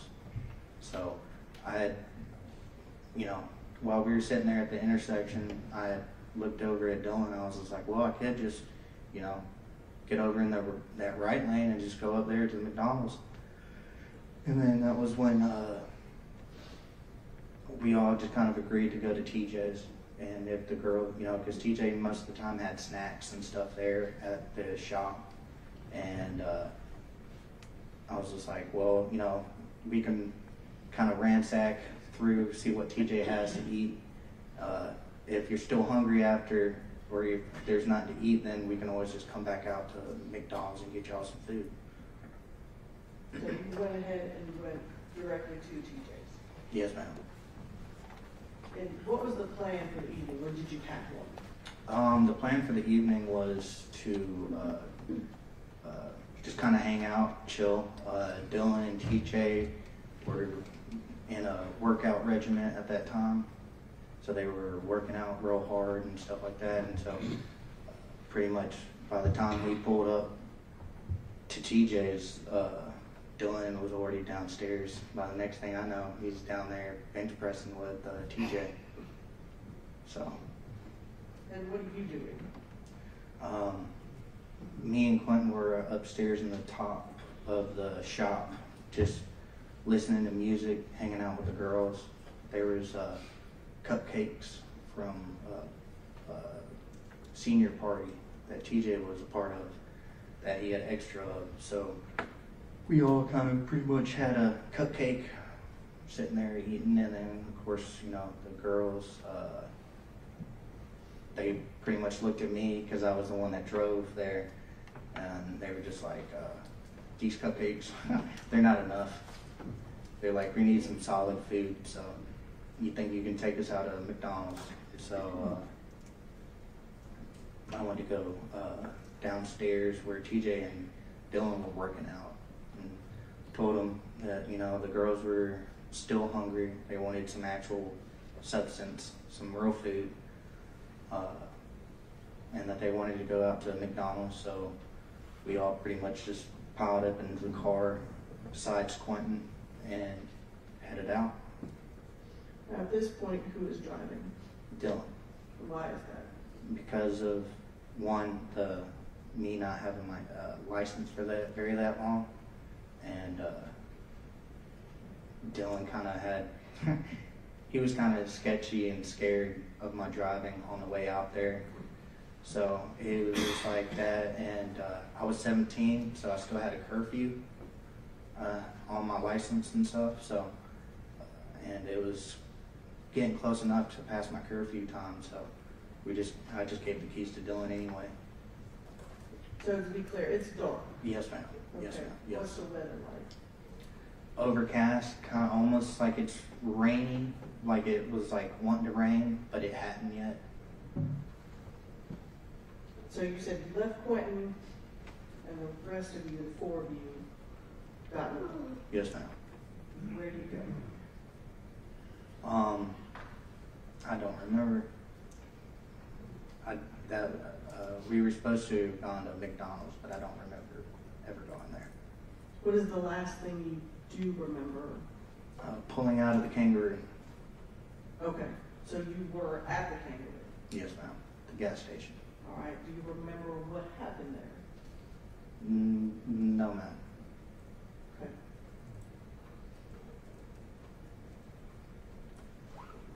Coming out of the kangaroo, Dylan is still driving? Yes, ma'am. And where do you go then? We take a left out of the parking lot, go across 27, and we're going back up, take that left right there at the BP. Okay. Now, tell me where is everybody in the car?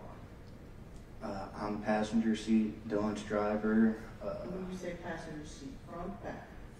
I'm front passenger. Okay. And then Isabella was behind me, and Kylie was behind Dylan. Okay. All right, so continue. You were coming to the turn? Mm-hmm. And I was on my phone at the time because I was in an argument with Bethany, and so I was, constantly looking down at my phone. Do you remember what you're arguing about? Yeah. Yes, ma'am. If it's super private, you don't have to say it, but It's okay. No, she was just arguing that I wasn't spending a lot of time with her, and stuff like that. And then I was just like, well, I promise, I haven't left you to, go pick up Dylan and stuff like that too many times. I was like, I promise it's gonna be like one of the last times. And then when I said I love you, she said I know. She didn't say I love you back, so that kind of started the argument. Or not argument, that just kind of hit me home a little bit. So I was just sitting there staring at my phone. But that was whenever Dylan was pulling up to take that turn, and I was looking down at my phone. Dylan was just like, "You see headlights?" I'm like, I look up. Nope, I don't see any headlights. Dylan makes that turn.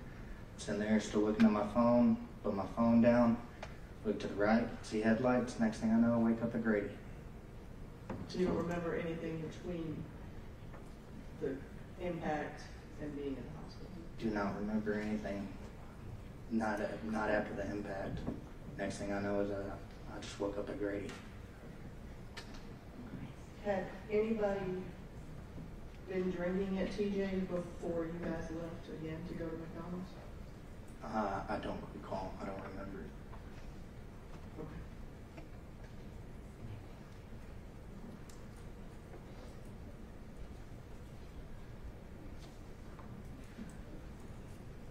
How long were you in the hospital? A little over a week, I think. I think it was right at a week, or maybe a little over.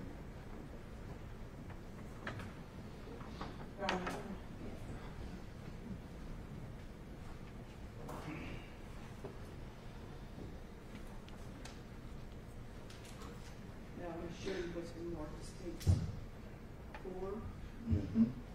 5, and 6. Yes, ma'am. Do you recognize these? Yes, And who is the individual in these pictures? myself. Where are you when these pictures are taken? I'm pretty sure that was at Grady, most of them. Your Honor, at this time, we have tender states 4 through 6. No, there's 4 through 6. 4 through 6 are admitted. Permission to publish.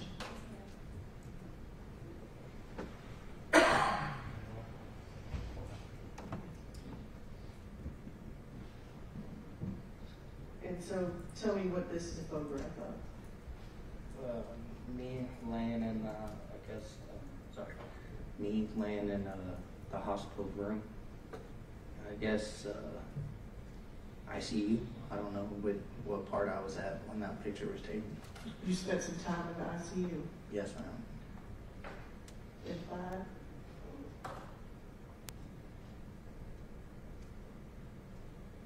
This will be just a close-up photograph of you. Yes, ma'am. And 6. This would be a picture of you face on. Yes, ma'am. Okay. So, you wake up in the hospital. Do you remember what is happening to you at that point? No. Do you know what your injuries are? No. You don't remember anything, any time spent in the ambulance? No.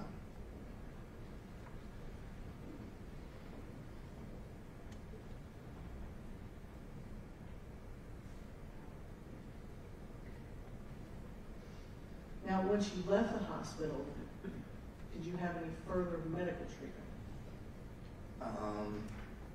I went to the Shepherd Center. What for? Just to be rehabilitated back into school, because with me having a TBI and stuff like that, the school's What is a TBI? traumatic brain injury. The school wanted me to go through, I forgot what course it was, but I had to do something for school where they just made sure I could still read and write and still have memory and stuff like that.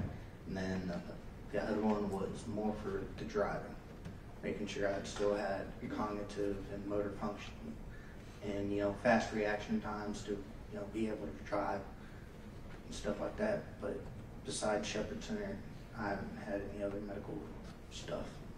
How long was your therapy? 3 months, I think, there at Shepherd Center. But my parents would know more about that than I would. Okay. And has some of your memory come back as time has passed? Not really. I mean, it's pretty much been the same throughout.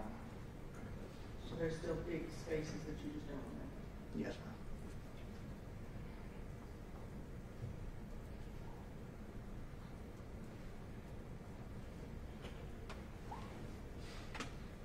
Thank you.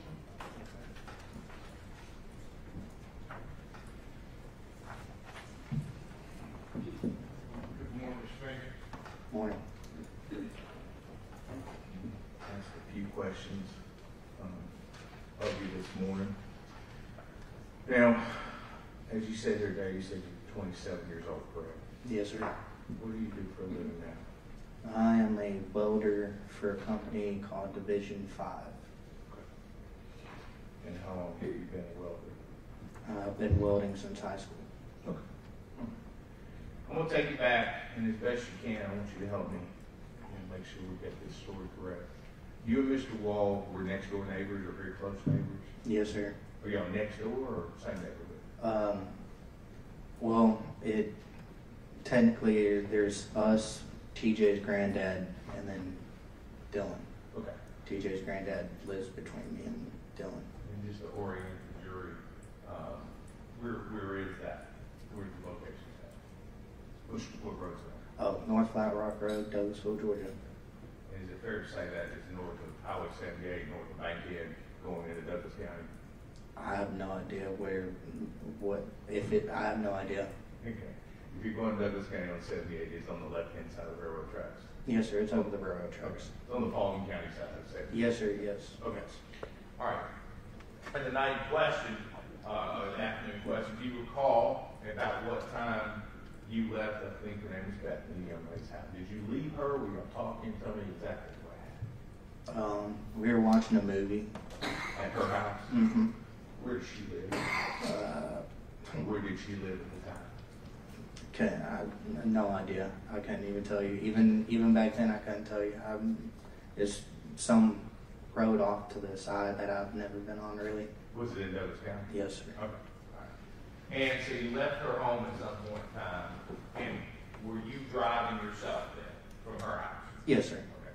What car were you driving? The Nissan Sentra. Okay. Is that your car? Yes, sir. Was it titled to you and your grandparents? My dad. Okay. And if we would, let's talk a little bit about that car. What make and model was it? It was a Nissan Sentra, 2002, 2004, something like that. And then, what was mileage on it at the time? Do you remember? No idea. It wasn't a new car, is that fair? No, sir. It was a hand-me-down. Okay. Would you consider that car being fast? No, sir. Okay. It had, there's photographs that show it had a 1.8 liter motor. Is that what you remember it being? Maybe. Okay. All right. Now, you testified that you left the house. Now, you went over to the wall. Did you drove. Okay, all right. 2 driveways down. Well, I wasn't coming from my house. I was coming from Bethany's. Fair enough, but 2 driveways down from your house. Yes, sir. Okay. All right, so you start out, you say you're there a while. Do you recall what time you left the ballpark? No idea. Okay, fair enough. Now, at some point in time, the 2 young ladies get in your car. How did they get in your car? They drove to Dylan's house from wherever they were coming from. Okay. So they met you at Dylan's house? Yes. All right. And did you call them? Did Dylan call them? Do you know who? Dylan texted them. Okay. And they showed up? Mm-hmm. Okay. Is that a yes? Yes. I'm sorry. I don't mean that's the court aspect of it. So they show up. Is anybody with them? No. Okay. How did they get there if you know? They drove themselves? They drove themselves. Okay. All right. You know who drove? If you don't, it's okay. No idea. Okay. How long after the girls get there do you guys leave? Shortly after. 15 minutes, 20 minutes? Shortly. Okay. Now, you drove, so you know the route that you took to get to Highway 27 Yes. what route did you take? Well, we take a left out of our driveway, go till it dead ends into Chicago Avenue, take a right, and then take a left there at the intersection, go up on South Flat, cross over the tracks on 78, take 78 to Post Road, get on I-20, take I-20 to Raymond. Gotcha. And that's the route you were taking that? Yes, sir. All right. And no stops along the way? No, sir. That you remember? Yeah, none that I can remember. Fair enough. And who is in the car? And you mentioned the position on the way out. There were 5 of you, right? And not 4. Yes, sir. Okay. And Mr. Wall's younger brother? Yes, sir. Was in the car. He was not in the car at the accident. He was on the way out. Yes, sir. All right. So did y'all have to wait on him, or was he at the walk home as well? He was there. All right. All right. So you head out, and then you get to. You mentioned you got off the interstate at like exit 11. You said Brady. You made a left or right? I made a left. Okay. And had you been to TJ's house before? Yes. How many times? No idea, because I've known TJ about as long as I've known the Walls. Okay. All right. And that's because his grandparent lived right next door? Yes, sir. Okay. So, you go to TJ's house, and you're there. How many other people are there? Just us. When you say us, I mean people in your car? The people in the car, including, and then TJ on top of that. Okay. That's it. Anybody else there? No. All right. And you mentioned about there being a barn situation, shop barn. It's a workshop. Okay, workshop. Are there tractors in there, or what's in there? There's a garage where there is an old timey F-150 that was TJ's granddad's over in one part of the shop. The other part was a woodworking shop. So I had all the materials, the lathes, and all that stuff. Okay. Now, and just so we're clear about this, you said you went to Douglas County High School. You were at Douglas County High School at the time? Yes, sir. All right. And was Dylan Wall in Douglas County with you at the time? No. He graduated. He graduated. Did he graduate Douglas County or South Paulding? Douglas. Okay. But he'd gone to South Paulding at some time, you said, correct? Yes, sir. Okay. And both the young ladies had gone to South Paulding, correct? Or in Yes. Road? Okay. Now, you'd only had your license 65 days, is that about right? Sounds right. Okay. Now, you testified earlier that halfway through between Post Road and exit 11, that one of the girls said, "Hey, we're hungry." Do you remember who that was? No, sir. Okay. Not 100%. All right.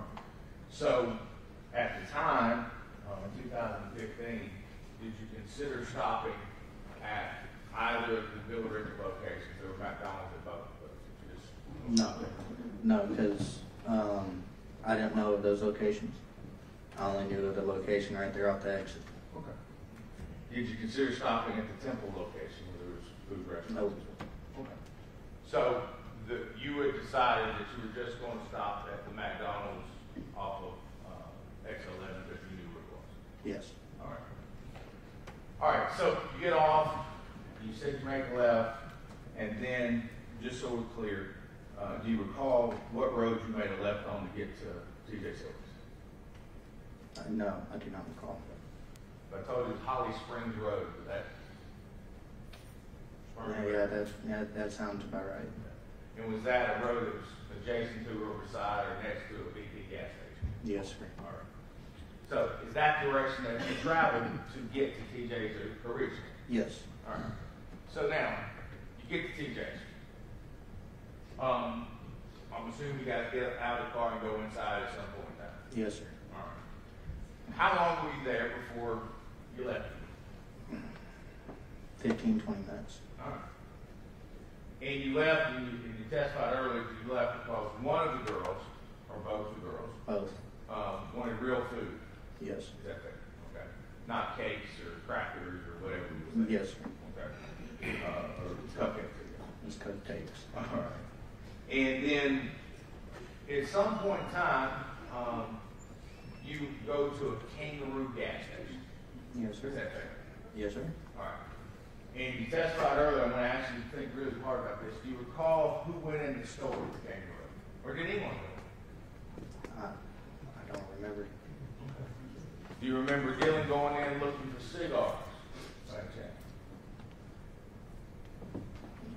I don't remember.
All right, if the bailiff could please take the jury.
Company can go ahead.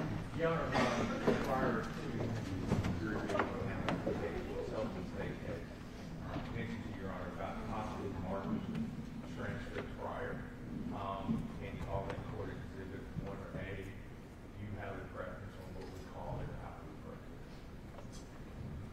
to it? Let's go with court exhibits as letters, Okay. since y'all's exhibits are numbers. And then they'll be easier if we need to pull them out. So it can be, do you have exhibit stickers? I think I put a bunch of blank stickers also on your desk in here. Did you find those? Okay. And do you need something to write?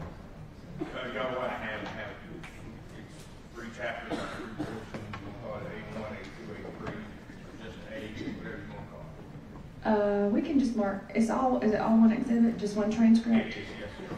Yeah, we can just mark them all A. Close to 1,000 pages, you know. All right, let's do A. Put them in, obviously volume order, but Court A, Volume 1, Court A, Volume 2, Court A, Volume 3. Yes, ma'am. I apologize for that.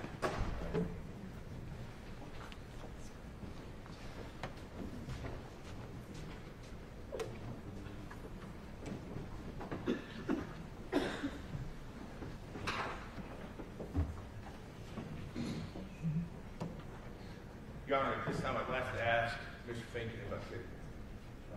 Probably, and hopefully refresh his recollection. Mr. Finken, do you remember giving sworn testimony previously about this? Somewhat, yeah. Okay. I'm going to show you what's been marked as Court Exhibit A. Go to page 102. Okay. And I will tell you this is your portion of your testimony previously. Yes, sir. I want you to look at this, if you would, starting anywhere you want to, obviously, the witness. Come on. What I'm going to ask you, I'm sort of starting there at 18, line 18 below. Do you see those? Mm-hmm. Is that a yes? Yes, sir. Okay. And then I'm going to have you look over to page 103, starting at page, or line 1 over to line 7.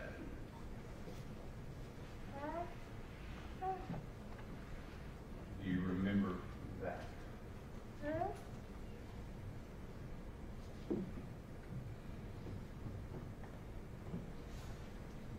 Yes, sir. Okay. So I intend to ask you the question again about kangaroo. Has your memory been refreshed adequately now? Yes. Yes. I think that's all I have that issue on. Thank you. I want to put that somewhere. You got a jury, you want to keep it with you.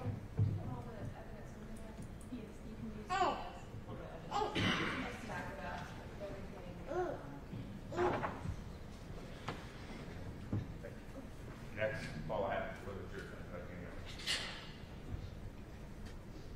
Ready for the jury? Yes, Your Honor. Okay. Yes, sir. You ready for the jury?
You can be seated, and Mr. Pilgrim, you can proceed. Thank you very much.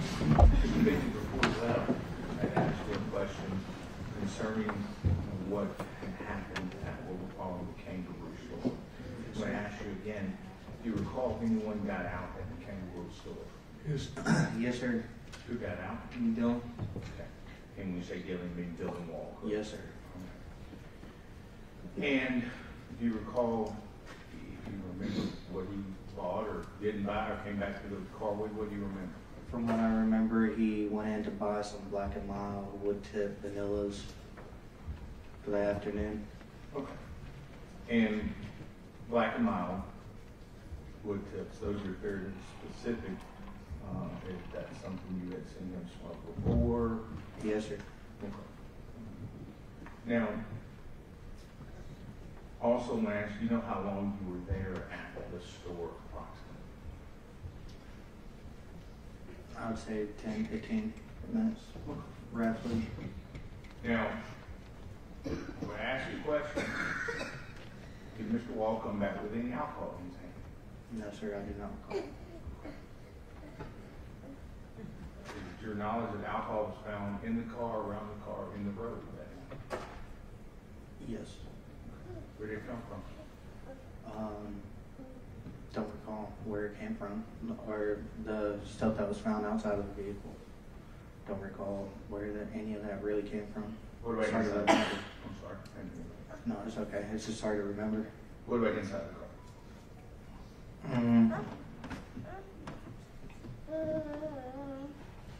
I don't really remember. And just so we're clear, your testimony would be that you were not drinking that night at all? From what I can remember, I hadn't had anything to drink. Do you remember anyone else in the car having anything to drink? No, I don't remember. All right. Now, your testimony is that you left Ellisville, 5 of you in the car, 5 of you got to TJ's house, 4 of you left, then the accident occurred. Is that a proper timeline? Pretty much, yes, sir. And you never made McDonald's that you remember? Not to my recollection. And you didn't bring alcohol with you from Mr. Wall's house or your house, or Bethany's house, correct? I don't remember if we did or didn't. Okay. If you had, is that something you would have done? Is that something you would have expected for you to do on a Saturday night when you're 17? Yes, sir. Had you ever consumed alcohol at TJ's before? Yes, sir. Okay. And if you remember, did you intend to consume alcohol that night? I think that was the plan, yes. Okay. Is it fair to say that y'all were on a food run, but a beer run too? No. Okay. But there's no explanation that you have of where the alcohol came from. Is that fair?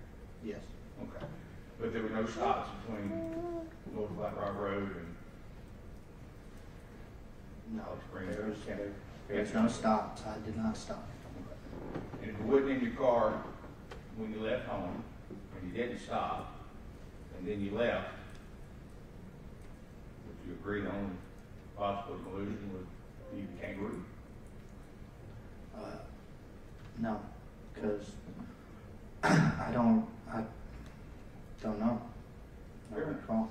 And I wasn't there either, that's what I'm asking. Is there a logical conclusion to all that? Yes. And you testified earlier concerning the positions of the people in the car, and I want to make sure we're clear about this. You said Mr. Wall was driving, so he would be here. You were here, is that correct?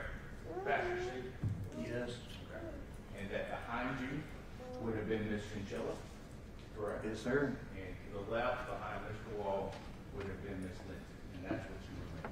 Yes, sir. Okay. And is that what you remember them to be prior to the accident? Yes. Now,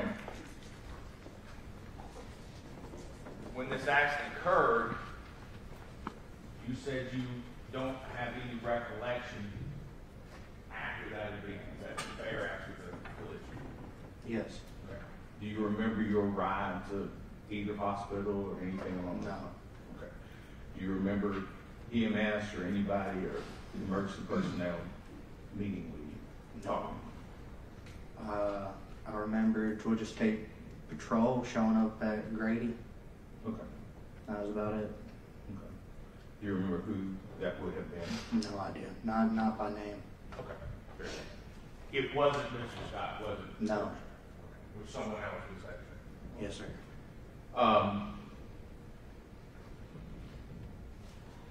Now, I want to ask you a little bit about the intersection itself. How many times have you been at that time, not now, but at that time? How many times do you think you had been at or through or around that intersection? I'd say probably close to about 100 so times throughout my life. Okay, fair enough. And you mentioned you had just gotten your license 45, 55 days before that. Yes, sir. How many times have you driven Through that, like actually driving through there? Yeah. Probably 5 times, 6 times with me actually driving. Okay.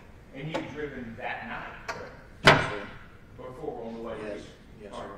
And now you testified earlier about seeing headlights or not seeing headlights. Let's talk a little bit about that. If you would describe to the jury, if they don't know already, and they did do, what kind of intersection was this? It was a cut-through intersection where the 27 is a split 2-lane or split 4-lane highway, and there's a little median right there where you can cut across to get onto Holly Springs. Okay. And when we say median, we're not talking about a wall, are we? What kind of median are we talking about? A drive-through median or a pass-through median. Is it grass, trees? What's It's pavement. Okay. And where the pavement isn't, is there trees or grass in that area? There was grass. That's all that. And you mentioned that you did not see headlights, correct? Correct. All right. Now, you were in the, again, we're here, you're in the passenger side. And you were looking to make what kind of turn? Left-hand turn? Yes. Is this fair in that direction towards my left arm? Yes. All right. So, the nearest person to the other traffic, the other lane traffic, would have been Mr. Wall, correct? Correct. All right. And so you testified that he asked you, do you see lights? Mm-hmm. Do you remember coming to a stop? I remember we were braking, yes. Okay. I'm going to ask again, do you remember coming to a stop? No, I don't remember coming to a stop. Okay. Now, do you know approximately how far the Kangaroo Station is to where the accident occurred? Approximately. The 100 times you've been through. I would say probably about 700 yards, 500 yards, somewhere around there. Okay. Okay, fair enough. It's 5,280 feet in a mile, quarter mile, 80 miles, something like that. Mm-hmm. Is that yes? You don't have to agree with me. I mean, I'm agreeing that that's how many feet are in a mile. Okay. Is that about how far it is? About a quarter mile? Roughly. Okay. And since you were in the car, you remembered seeing lights. Let's talk a little bit about it. When you came out of the Kangaroo, what direction did you turn? Left. Okay. And do you recall seeing another car? No. On the road? I mean, not to my knowledge, there wasn't too much traffic. Traffic was light. And you didn't see another car in any other lane that you remember going the same direction, which would have been at that time southbound. Do you remember that? Yes, I remember that. No, there was no cars. Okay. To my knowledge. Right. And then you went and you said you were braking, all right? Mm-hmm. What speed were you traveling when you were at the 700, 800 yard? I have no idea. I was not the driver. Okay. I'm asking you, as a driver, as a licensed driver in the state of town, in the state of Georgia at the time, do you have an estimate of how much you travel? Probably around 30, 20. And then you made a left-hand turn, or you did. You were in the car. I'm saying you did. So you're in the left-hand car, left-hand lane, and you said you were braking. Now, I ask again, did you ever come to a stop? No, we never came to a complete stop. Okay.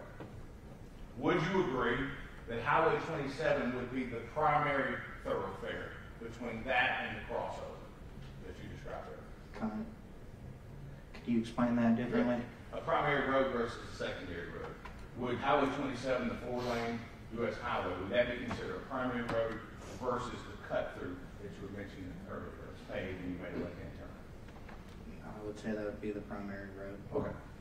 And so, he testified to making a left-hand turn. I'm going to ask, and I think do you remember receiving your license before this? Remember taking Joshua's Law, the class? I never had to. You didn't have to before that time? Yes. Okay. Well, no, I didn't have to take it because I was 17 when I got my license, and not 16. Fair. Okay. When you took your license, driver's license, were you requested, there was a written portion, wasn't there? Yes. And I guess I'm old, I guess it was on the computer even then. There was a computer section where you had to ask questions, is that correct? Yes. Okay. And did, in that class, did you learn about yielding to oncoming traffic? Yes. Okay. And do you recall yielding telling you that you should slow to a stop to oncoming traffic? Yes. Now, so they made this left-hand turn, you testified you did not see headlights, is that correct? Correct. Right. At some point in time in the turn, you begin to see headlights. I was too busy looking at my phone when Dylan made that initial turn. Okay. And you testified after the accident, you don't remember? I don't remember anything after seeing the headlights. Okay.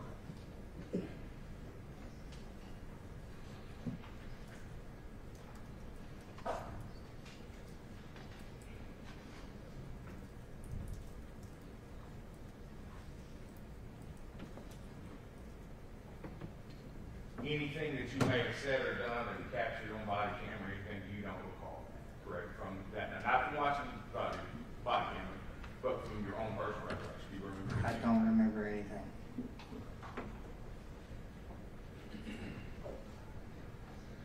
Thank you.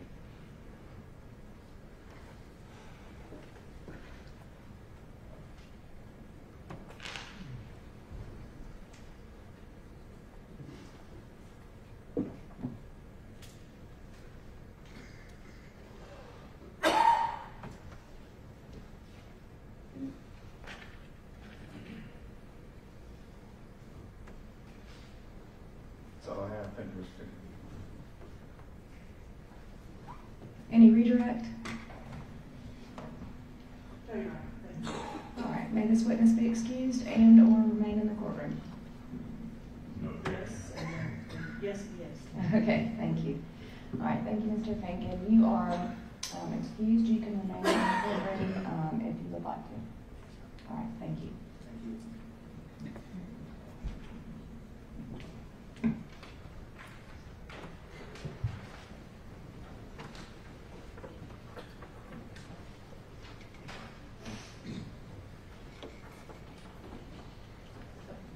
Will the parties, the attorneys approach, please?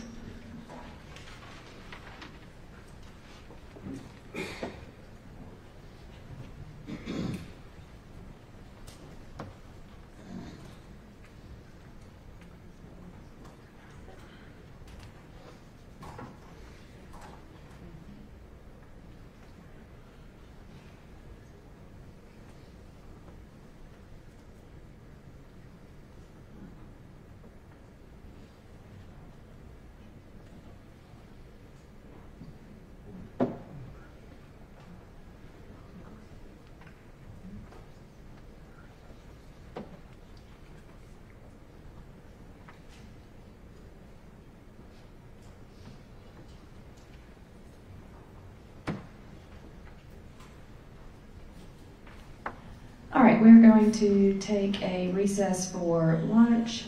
It's 12:18. If the jury would just be back downstairs in the jury room by 1:30. And then we'll get you brought back up here, and then we will start back again.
All right.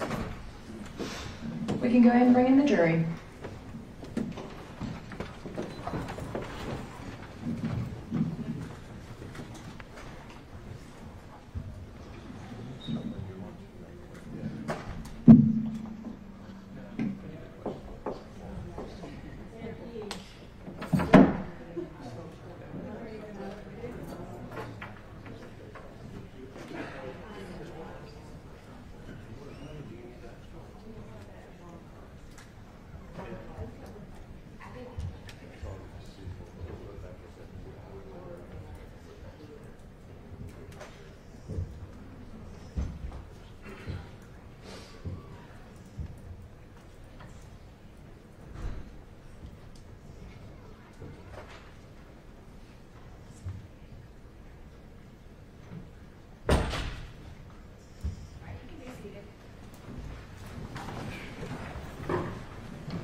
And the state can go ahead and call its next witness.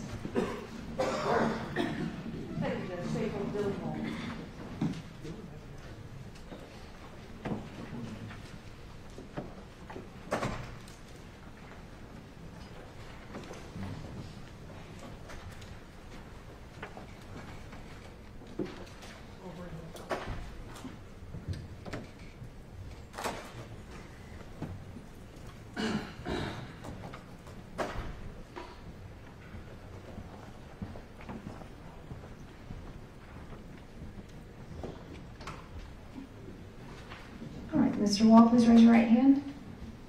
Do you swear or affirm the testimony you give in this case is the truth and nothing but the truth, so help you God? I swear. All right, you can lower your hand. Feel free to adjust the microphone. You can pull it towards you, and that also bends. And then there's water right there, and you can feel free to help yourself to it.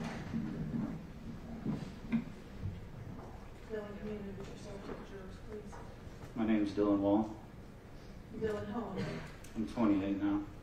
And how old were you at the time of the collision? 18. And you finished with high school at this point? Yes, ma'am. I just had graduated. Okay. Where did you go? Douglas County.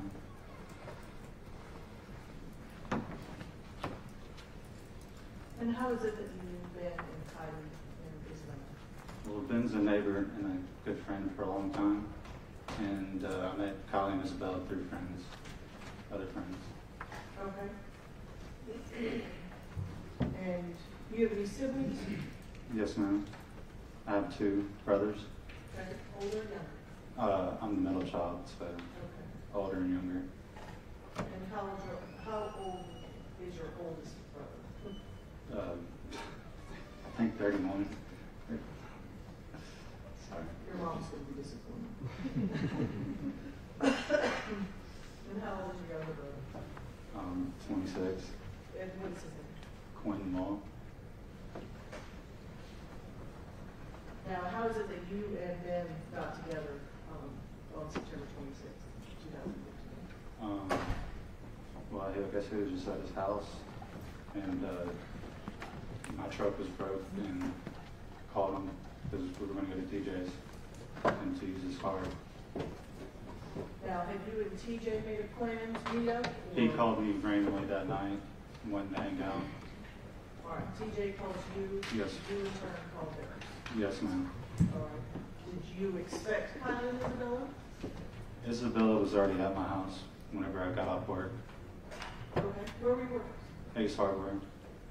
I think she was already at my house. I can't really remember. Okay, but somehow they all ended up at your place? Yes, ma'am. All right. And did Ben come by himself? Yes, ma'am. All right. And then Isabella and Kylie may have come together, may have come separately? They came separately. All right. And so the plan was to go to TJ's? Yes, ma'am. And what were you going to do? Just hang out. I mean, he's got lakes and stuff, but we were just going to hang out. Did you do that often? Yes, ma'am. All right.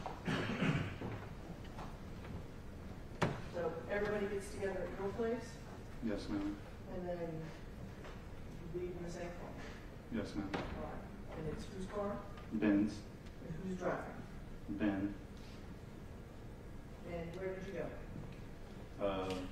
Went down I-20 to 27, and we were going to go to McDonald's, but then got in the right lane, and I just said go to TJ's because I didn't want him to make that turn. Okay, so all right, you're going down the road, and you're supposed to go to McDonald's, which is on which direction? Right. That's on the right. Yes, ma'am. And Ben got in what lane? The left lane. Okay, he gets in the left lane, so that's not the way McDonald's. Yes, ma'am. All right. And so you told him just to keep on going? Yes, ma'am. How come? Because it was just a risky turn, because he was already in the left-hand lane. Okay. So you go to TJ's. Now, it was four of you and who else? My brother, All right. And your brother was how old at this time? 16. So you get to TJ's, and what do you do? Me and him go down to the basement, and he has a workout bench, and we worked out for about That's something you were doing at the time, or? big time. Yes, ma'am. Okay. And what was your brother doing? I'm not sure if he was down there with us or not. I think he might have been upstairs with the girls. What were the girls doing? They were just listening to music, Okay. What was he doing? working out with me What was Ben doing? up there with the girls. Okay. So they're listening to music. Are you doing anything else? No, ma'am, we were probably only there for 10, 15 minutes. All right. Did you eat? Did you drink? Did you? No, ma'am. Okay. And you said you were only there for 15 minutes-ish? Yes, ma'am, not long. Just long enough to work out and go back up there to take them to McDonald's. Okay, so you left because? The girls were hungry. All right. So who gets back in the car? Everyone but my little brother, because I told him it was already a packed car, so I told him to stay. We're coming right back, and he did, and he stayed with TJ. Okay. And who's driving? Me, Why? because Ben just got his license, and he's not supposed to be driving at night. Okay. How long have you had your license? It's the day I turned 16.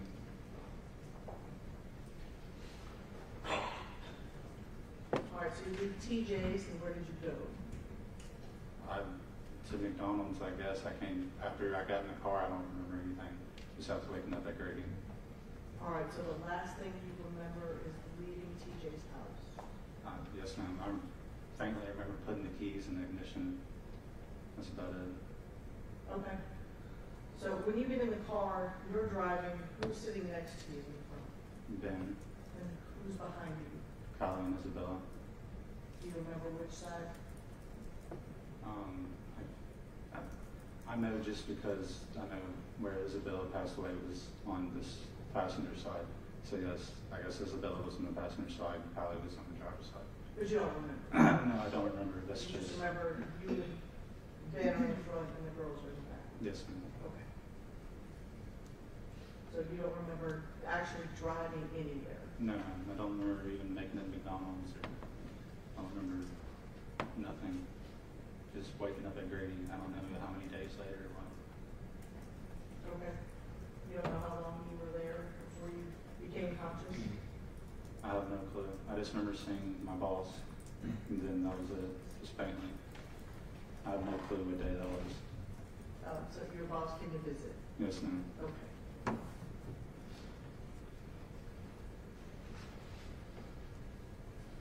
Now, do you remember having any alcohol at TJ's? No, ma'am. Okay. You gave me kind of a funny look. Why is that? Because that's definitely no alcohol. All right. Was the plan to be drinking that evening? No, ma'am. Was that? Oh, let me take that back. Did you plan to be drinking that evening? No, ma'am. Would it be possible that maybe some of the other folks that you were with might have wanted to drink that night? Yes, ma'am. And why were you not drinking? Because I was on a workout plan. I was trying to gain weight. And not from alcoholic habits? No.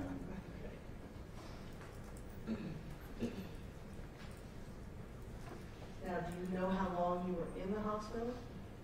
I think 5 or 6 days.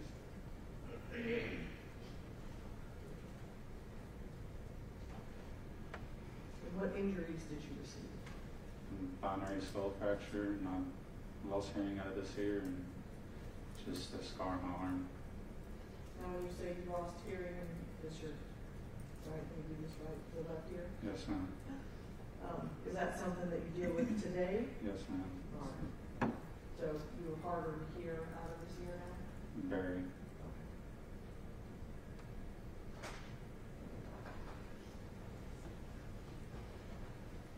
So I assume that you don't remember being transported, you don't remember being in an ambulance or anything?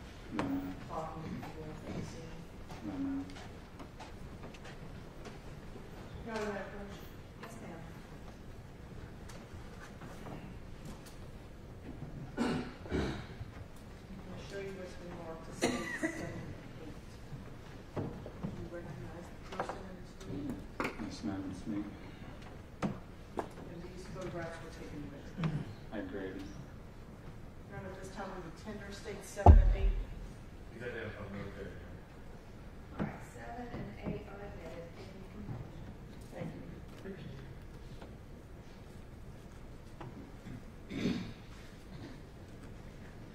Now this is states 7. And this is a photograph of you at grade. Yes, ma'am. Do you remember this photograph being taken? No, ma'am. It states 8.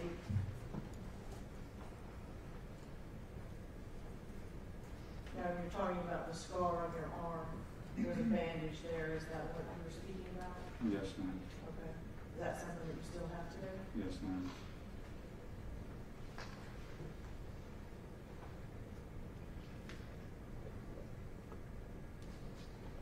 Thank you.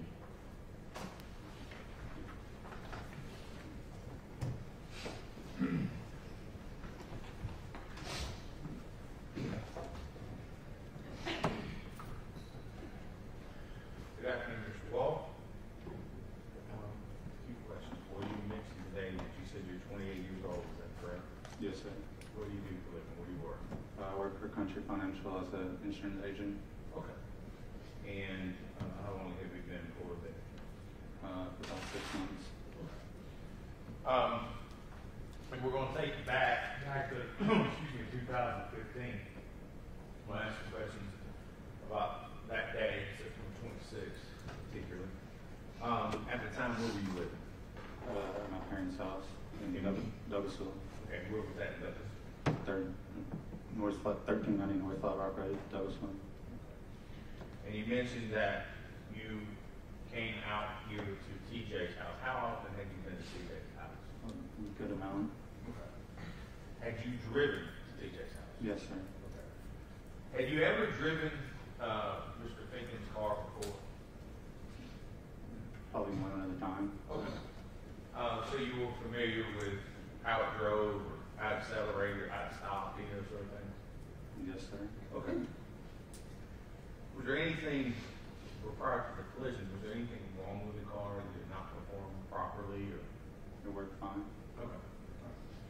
Now, you mentioned about having Mr. Finken having a certain license.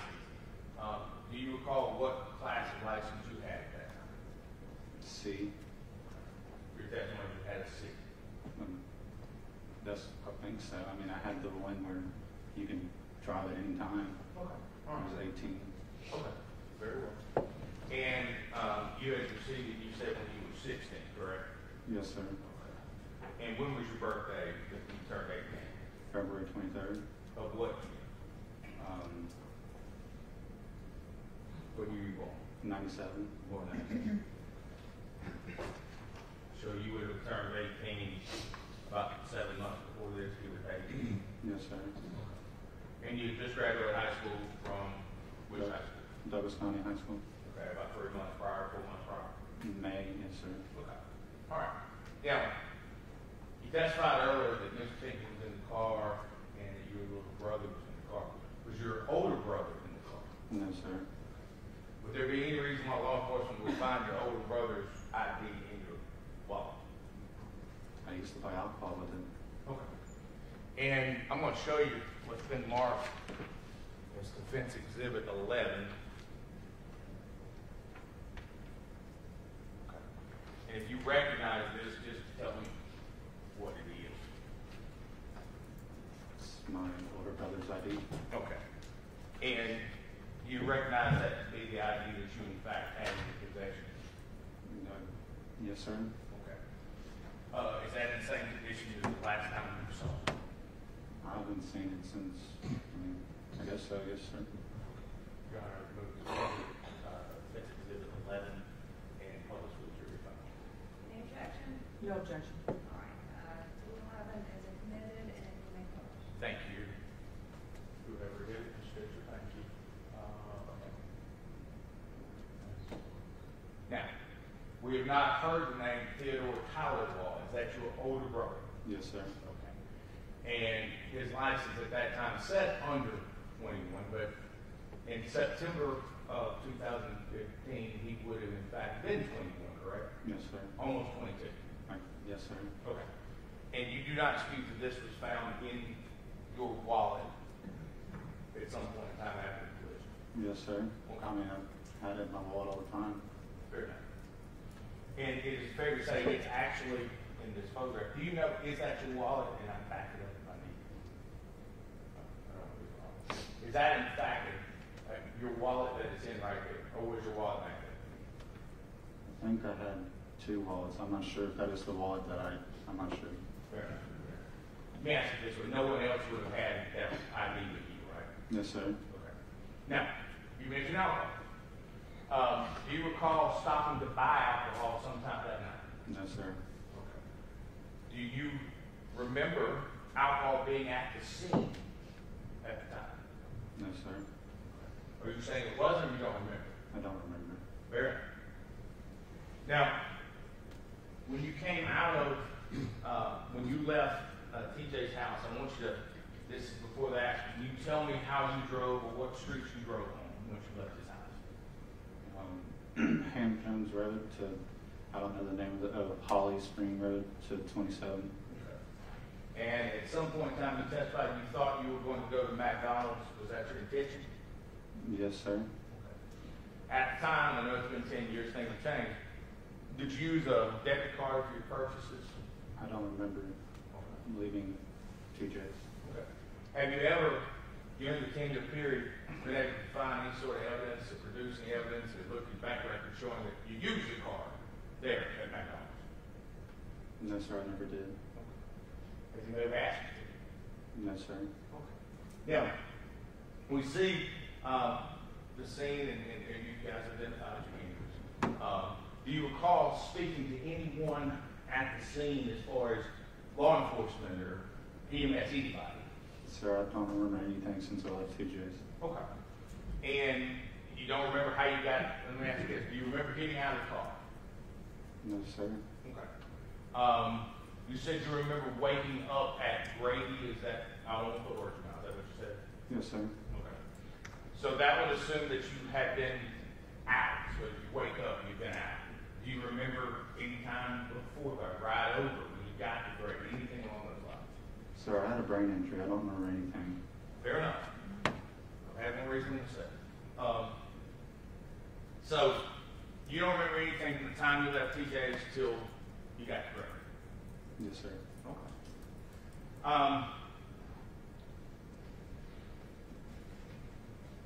Let me ask you before you got to TJ's, because you do remember that, right? Yes, sir. Okay. Was there any stops that you made? And so tell me, was there any stops between, and your house and TJ's house, how far apart are they? Where were they back then? Your first 30 minutes, 35 minutes. No, okay, your house and then Pinkett's, I apologize. How far? 300 yards. A couple driveways? Yes, sir. Okay. And between Douglasville and North Flat Rock Road and TJ's house, you guys, your recollection is before, you did not stop, correct? What do you mean? Did you? I'm asking, did you make a stop? No, sir. Okay. I'm straight there. Okay. We were planning to stop on McDonald's, but... Sure. But it didn't happen. Y'all went to TJ's, right? Yes, sir. Okay. So, if the beer that was found at the scene You don't know where that came from? No, sir. But you do admit that you had ID on you that night that made you over the age of 21, correct? Yes, sir. Do you remember stopping at a Kangaroo station, which is a gas station in close proximity to this intersection? I don't remember anything since I left TJ's. Do you remember going inside the station? No, sir.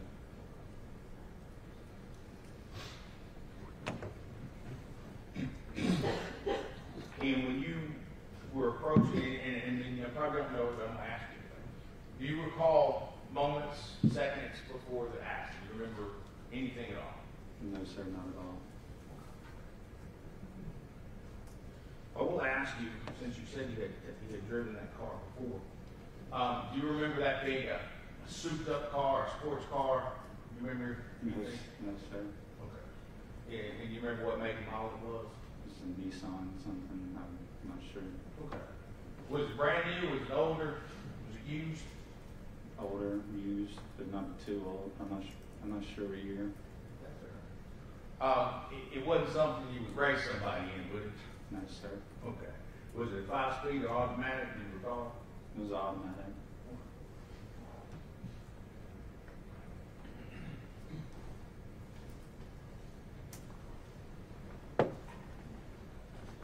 And I know you testified just a little while ago that was you at Grady. You know who took those pictures? No, sir. You know, okay. But you identified that's you. Yes, sir.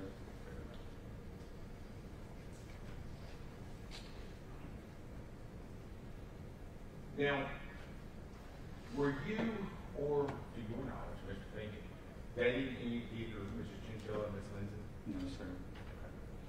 How long had you known them? For a year. Okay. So you were 18 and you'd known them a year, so they were a couple of years younger than you already, correct? They were 16 and 17? Yes, sir. Okay. So you'd known them since they were 15 and 16, is that fair? Yes, sir. At some point in time, did you attend high school with them? No, sir. Did you ever go to South Holland High School? Oh, yes, sir. Okay. When did you go to South Holland High School? My freshman year, so I'm not sure what year that is. Fair enough, your freshman year. Okay. And then you finished at Douglas County for the next 3 years? Yes, sir. All right. Now, did you know these girls from your time at South Holland? No, they're friends to friends. How did you meet them? Or where did you meet them? What's that about? Where in the, you were? I think one of my friends dated Kylie and he came over and then they just hung out at my parents' house. We have a pool and swimming. Okay.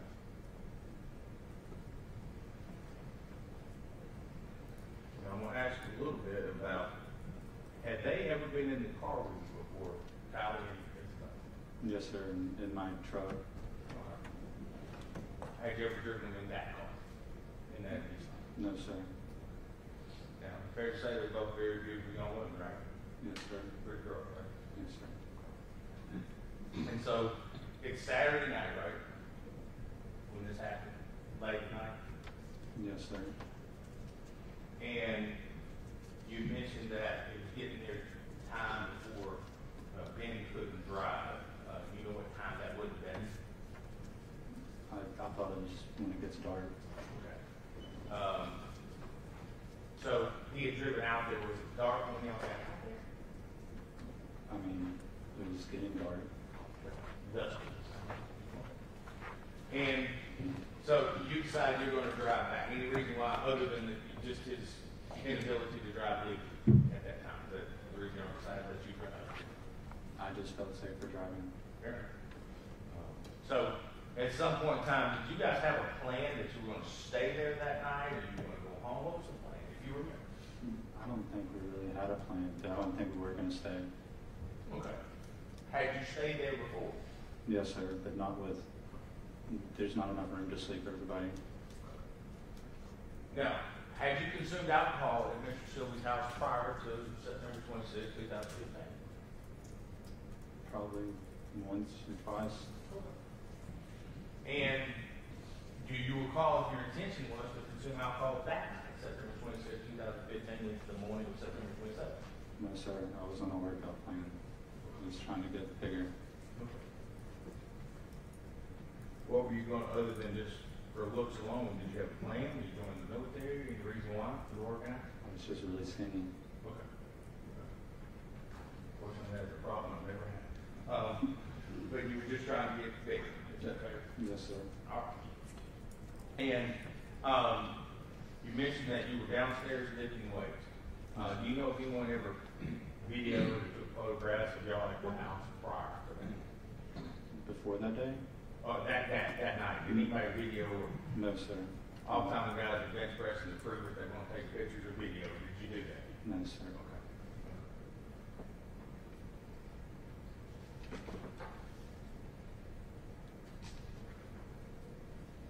And I think I may have asked you, how many times do you think you could make that left-hand turn on the Holly Springs Drive in your life? I couldn't tell you. I mean, I've done it plenty of, I guess, 10 times. Okay. I just want to say more than 10, less than 20, is that fair? Something like that. I really can. And for the jury's edification, can you recall at the time that intersection, was it on a hill, was it flat, was it in a valley, was it in a curve? Tell us what kind of intersection. It was on a hill. Okay. It was tall grass. Okay. And you were making a left-hand turn, correct? Yes, sir. Okay. And you had taken, let me ask you, you said you got your license at 16. Had you taken Joshua's Law?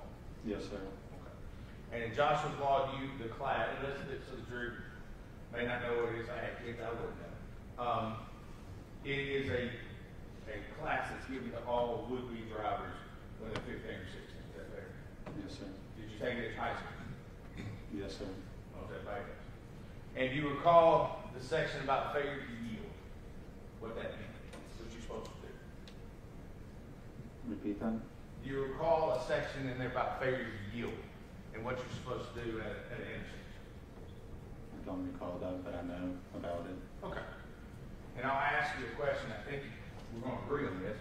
Would you consider Highway 27 to be a major thoroughfare or a big road? Let's put it that way. You say 27 at that point in time is a major thoroughfare. Yes, sir. And the road that you were making a left onto, you were, just so we're clear, you were actually southbound on 27 making a left crossing the northbound lane. Is that correct? Yes, sir. All right. In the area that you were crossing on, the paved area in between the two sides of 27, how wide was that approximately?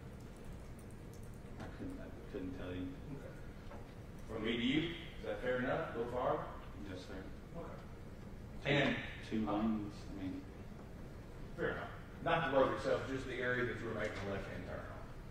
The little section between and between. Yes, sir. Is that? I mean, you tell me that's not. I'm not sure. Okay. They changed the whole road, so. Fair enough. I can't remember. Now, you're familiar about turning left and you must yield to oncoming traffic. You are familiar with that? Yes, sir. Yes, sir. Okay. As your testimony dates, you don't remember what happened, so I'm not going to ask you about what happened. But you are familiar with that, was the law at the time and still is, right? Yes, sir. Okay.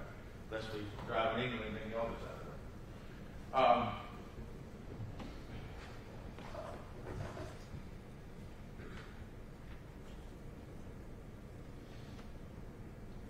I did want to ask,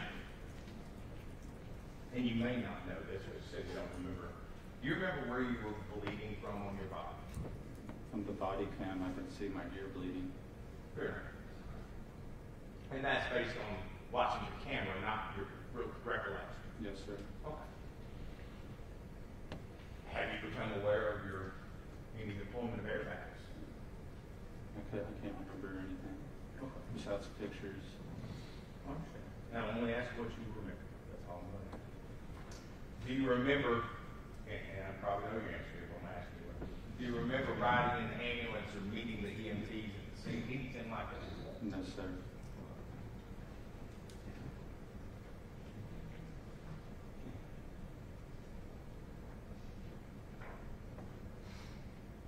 Do you recall buying cigarettes, or excuse me, cigars? No, sir. If you had bought, purchased cigars, what would they have been?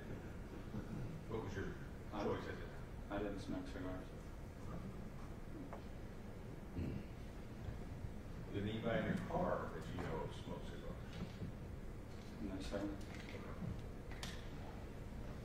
anyone smoking in the car that you remember, either on the way out there or on the way back? No, sir.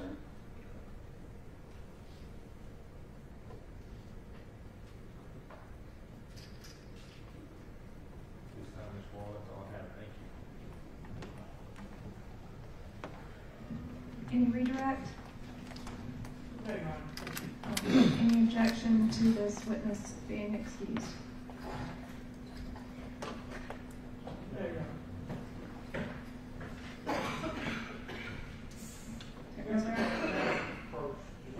Yes.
So Mr. Wall is allowed to remain in the courtroom by agreement of the parties at this time, and the state can go ahead and call its next witness.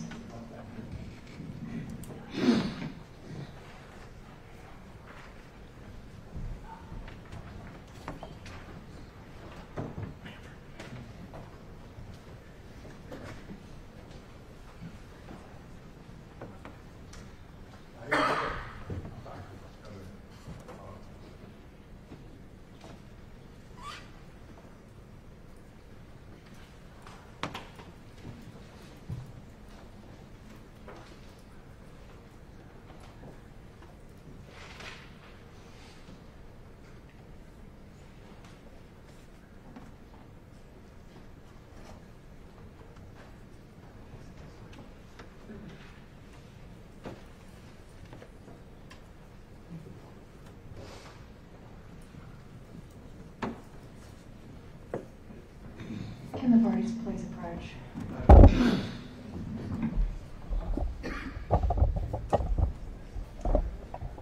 Actually, can the bailiff please take the drawers?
We are going to take a 10-minute recess for the attorneys in this case to address some things with both sides.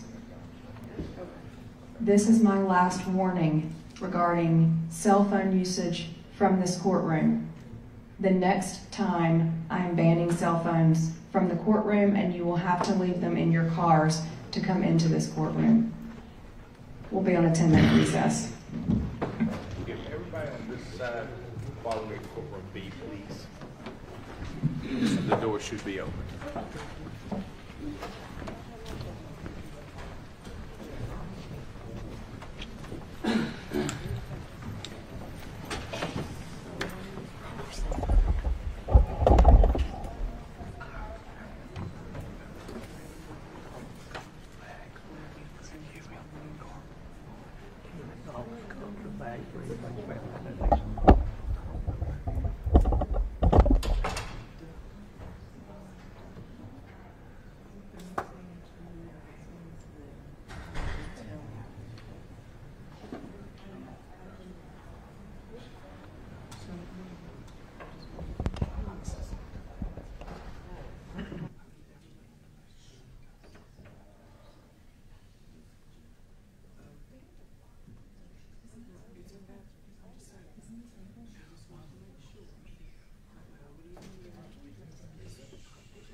thank you. Before we get back started, I'm just going to state on the record, there was a report made to my office that there was a social media post being made from this courtroom. It took a long time for everybody to get here, and no one, I don't think any party or anybody in this courtroom, including the judicial system, ever wanted anything to take this long. My job is to make sure that there is a fair trial to both sides and that everyone follows the rules and the verbal directions from the court, including no cell phone usage in this courtroom. If it happens again, I will hold you in contempt. And then all cell phones will be banned in this courtroom, and you will have to be subject to the security wand to make sure that you are not bringing your cell phone in this courtroom. That is my last warning. Are y'all ready to proceed? Yes.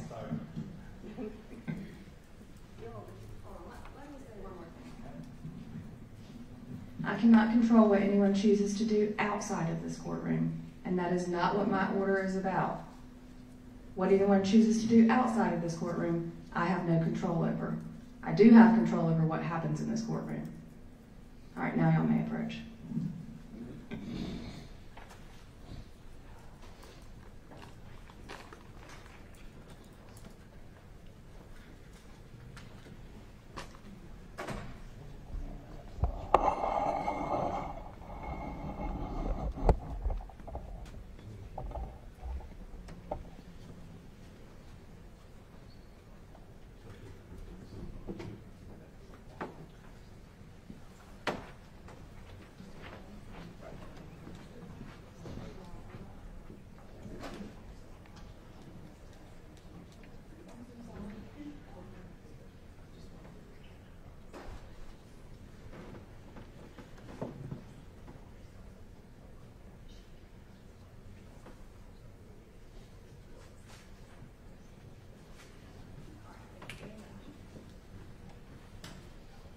All right, the state can call its next witness. Yes, we should. We can bring the jury in. Then you can call your next witness. We're going to call Josh Lambert, Your Honor. Okay.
Mr. Lambert, please raise your right hand. Do you swear or affirm the testimony you give in this case is the truth and nothing but the truth, so help you God? I do. All right, you can lower your hand and have a seat.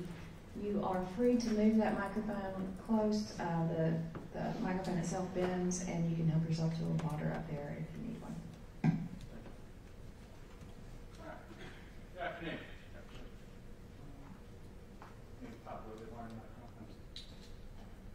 How about that? Get back. Mr. Lane, how are you this afternoon? Pretty good. Very good. What are you currently doing? I'm a full full-time student at West Georgia. Okay, what do you study? I'm getting a bachelor's in information security. What were you doing in 2015? I was working for the city of Bremen as a peace officer. Okay, so you're a police officer. Yes. How long have you worked for Bremen? I worked for Bremen for a little under 4 years. Okay, when did you leave the police department? I want to say it was February of 2018, 17 or 18, one of those. Did you leave to go into another job in law enforcement or do something else? No, I got out and I started the project managing position for a steel company. Okay, and how long did you do that? I think total, I worked there for 2 times, so total I was about 2 years. Okay. And then just think now you're a student. Yeah, law enforcement at Carroll and now student full time. Okay, so you went to project manager, law enforcement at Carroll. Yes. Okay. Mm-hmm. All right. Back in 2015, with for your second first job in law enforcement. I did Coast Guard law enforcement before that. It was my first mandated position. 2015, you post certified. Yes. And then you said you've been in the Coast Guard. Correct. And you did law enforcement then as well. Correct. So probably kind of 7, 8 years you've been in law enforcement. Roughly. I'm going to direct you specifically to September 16th, September 26th, 2015. Are we on duty that evening? I believe so. Okay. And what were you doing? Working for the city of Bremen. Okay. But just what type of job? I was running traffic? Yeah, I was sitting underneath that 20, running traffic. I mean, patrol vehicle? I was. All right. You in uniform? Yes. All right. Was it just you on the bridge? No, it was Officer Wagner as well. Oh. And who was he looking for? City of Bremen. Were you in separate vehicles? Yes. All right. When you're running traffic, just generally speaking, what were you doing? Anything from PC stops to runaways or just suspicious vehicles at that time. Okay. Was there someone else there at one point with you? Yeah, Trooper AJ Scott was. And you were familiar with Trooper Scott? Yes. And was that just professionally through law enforcement? Yeah, we were friends inside and outside work. Yeah. And when he was with you, was he also in uniform? Yes. Okay, so he was on. Yes.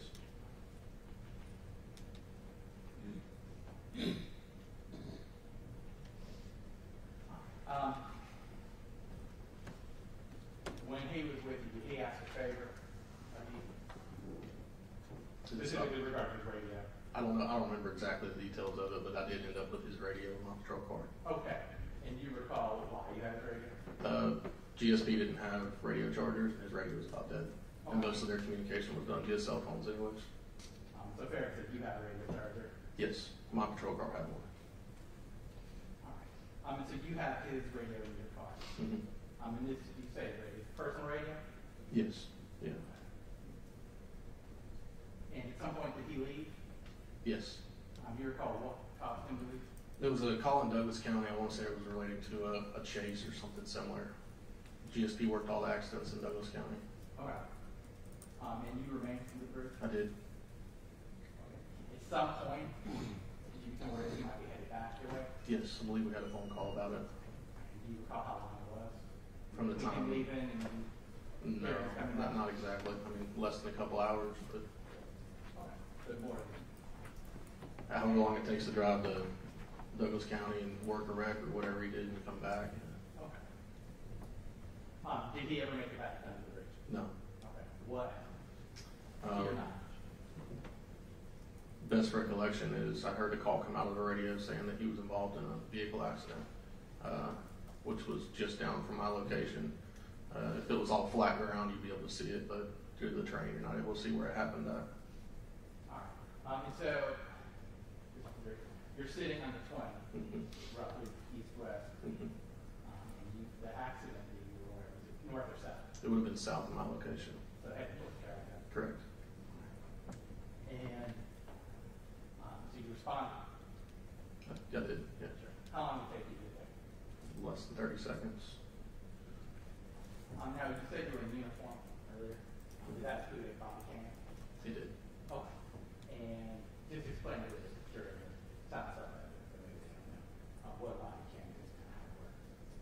They're all different versions, but when I was in the city of Bremen, we had what we call a by-view, which was a swipe on, swipe off body camera. All right, where was that located? I believe it was on center area somewhere. All right, you just stand up, you just kind of said where it was in. It would have been in this location.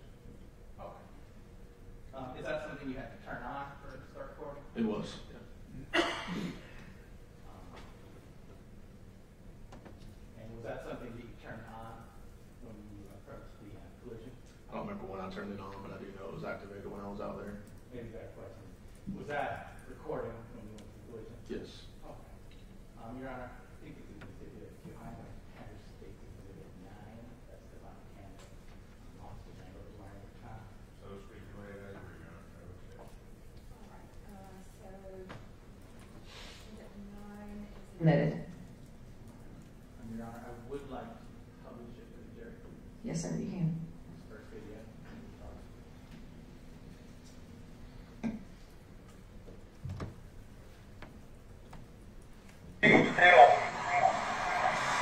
She's still breathing. This bathroom,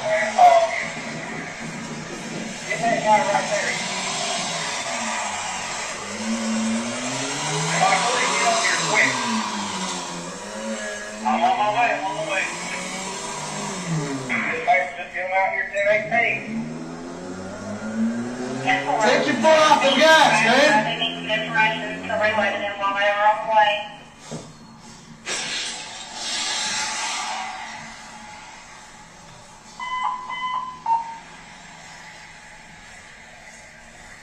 Lay still, okay? Lay still, I got emergency on the way, okay?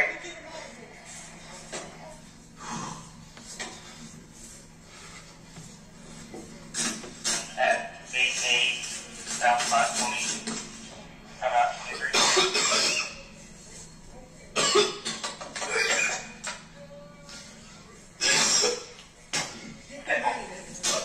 Both doors are jammed to go to your side. Oh.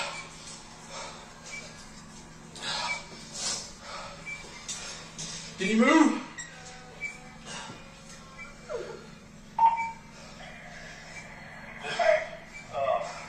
Looks like 2, possibly under 20. Female, bleeding severely. And 2 more in the car! driver. 2 more in the car! Just make sure there's 2 more in the car. We got 2 in the back. Is he conscious? Yeah. Fuck. We got 4 patients altogether. They're all injured bad.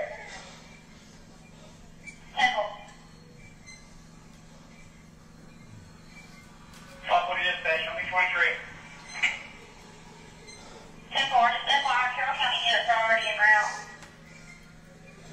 Sit still, man. Sit still. 04 dispatch coming right. There's that one. Hey!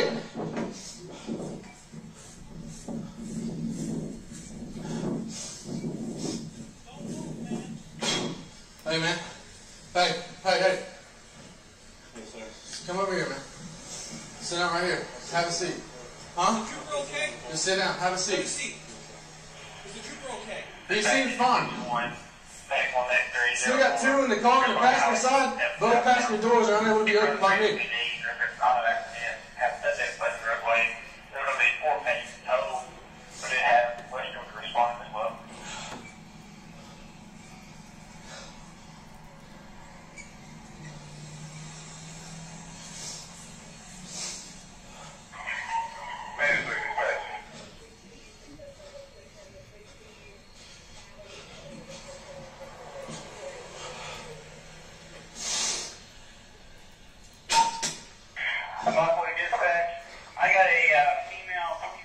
You alright? Non-responsive. I don't know, man. Breathing, but non-responsive.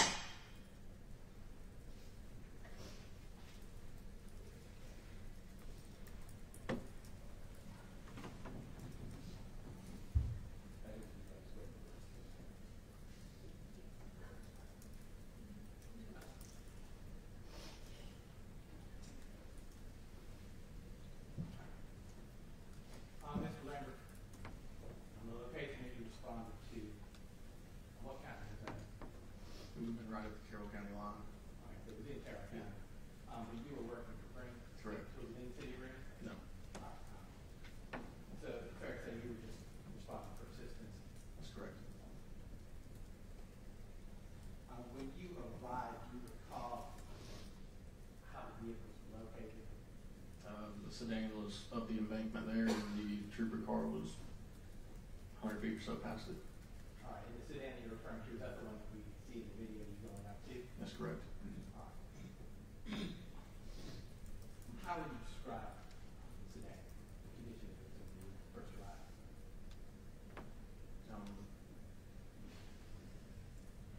Body damage. Is that what you're asking? What side was that on? I would have been on its right side. Okay, the passenger side? Did you attempt to open the doors? I did. Were you able to? No, not the passenger side doors. Okay. How come you couldn't open the doors?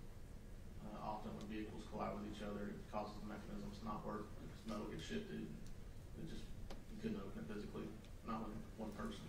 I know too, I'm just asking. Gotcha. All right, so you weren't able to open the doors because of the damage to it? Correct. Okay. Were you, and so we see in the video, you go around to the driver's side? That's correct. All right, and what did you see when you saw you tell us what you observed when you went to the driver's side? Two people in the back seat, and the driver was being escorted away from the car by Trooper Scott. So when you first got there, was the driver in the vehicle? Yes. He was the one that was accelerating.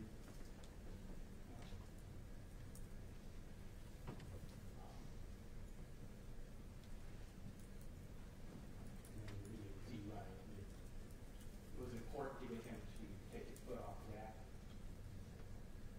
It depended on if the vehicle was going to have the option to keep moving or not, or where it was at. It didn't look like it was, but if it did continue to make movement, then it could have created further injuries.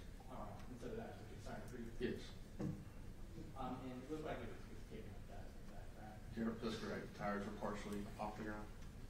And we hear the video, that was affecting you talking. It was probably a combination of that and when airbags deploy, the chemicals and stuff on them, and just a lot of extra stuff.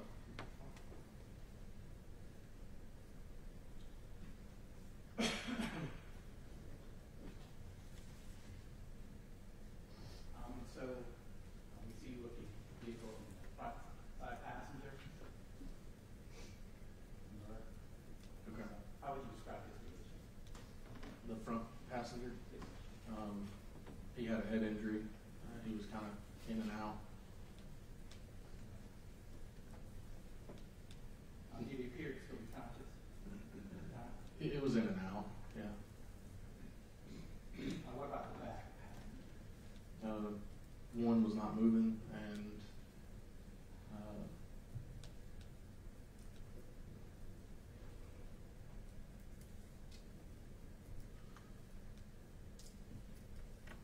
which passenger? So the one you asked about before, that was the one with the head injury in the front right? Like he was in the back left. This is been a long time. There's a gentleman in the front. Mm-hmm. Okay. And I was asking the condition that you found. Yeah, the female was not conscious, not breathing, and the male was what we discussed. And then you already stated that the driver of the vehicle was outside of the car. That's correct. Was there a second female at the scene you were talking? There was. And do you remember where you found her? She was laying on the roadway in Holly Springs. All right. Did you provide assistance? No.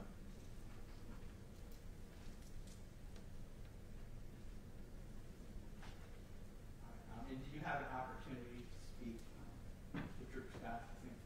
Yes. And how would you describe the condition about him? Physically, he was okay. Okay. Did he ask anything of you at the scene? Yes, to take his laptop, put it in my car, secured. Was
city of Bremen has part of it in Carroll County, though, correct? That's correct. And so it was not uncommon for you guys to be positioned there, correct? No, not uncommon at all. Night shift, particularly, correct? Yes. Okay. And if you remember, how would you describe traffic that night? Heavy, light? It's usually very light, and same for that night. And what time did you come on? What was your shift at? Well, we work 12-hour shifts, so 6 p.m. to 6 a.m. Okay. So you've been on about 4 or 5 hours busy shift. And you mentioned that Trooper Scott had been under the bridge with you. Do you remember what time that would have been? It was after dinner, but probably closer to, it was post-dark, so maybe 10 o'clock. Okay. And you mentioned he had left a radio with you. Just so we're clear about this, the State Patrol have radios in their cars. They do. Okay. But the radio you're speaking of is the handheld one, oftentimes mic on your shoulder. That's correct. Okay. And that one just needed a charge, is that fair? Correct. Okay. Is that something you had done for him and other people before? No, not that I can recall. Okay. They usually didn't use their radios. Dispatch contacted them most of the time via cell phone. Gotcha. But you were willing to do it for him as fellow officer? Correct. Okay. All right. Now, just so the jury, those who don't know, how far would you say it was from where you were sitting to where the accident happened? Quarter mile, maybe. Okay. And that would have been, where the accident happened was outside of the city limits of Spring, That's correct? correct. All right. But when you heard it, you just responded? Correct. All right. So you mentioned that it took you, you think, 30 seconds or so to come up the hill? Get to that, yeah. And then we saw your body camera. I just want to ask a little bit about what we saw. When you got there,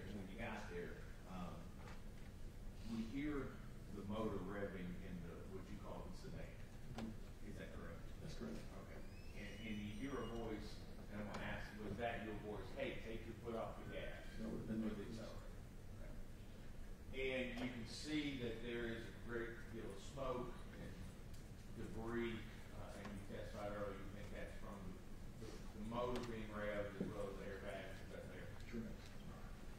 And you mentioned that a couple of wheels were off the ground, so it probably wouldn't go any further. Correct. All right.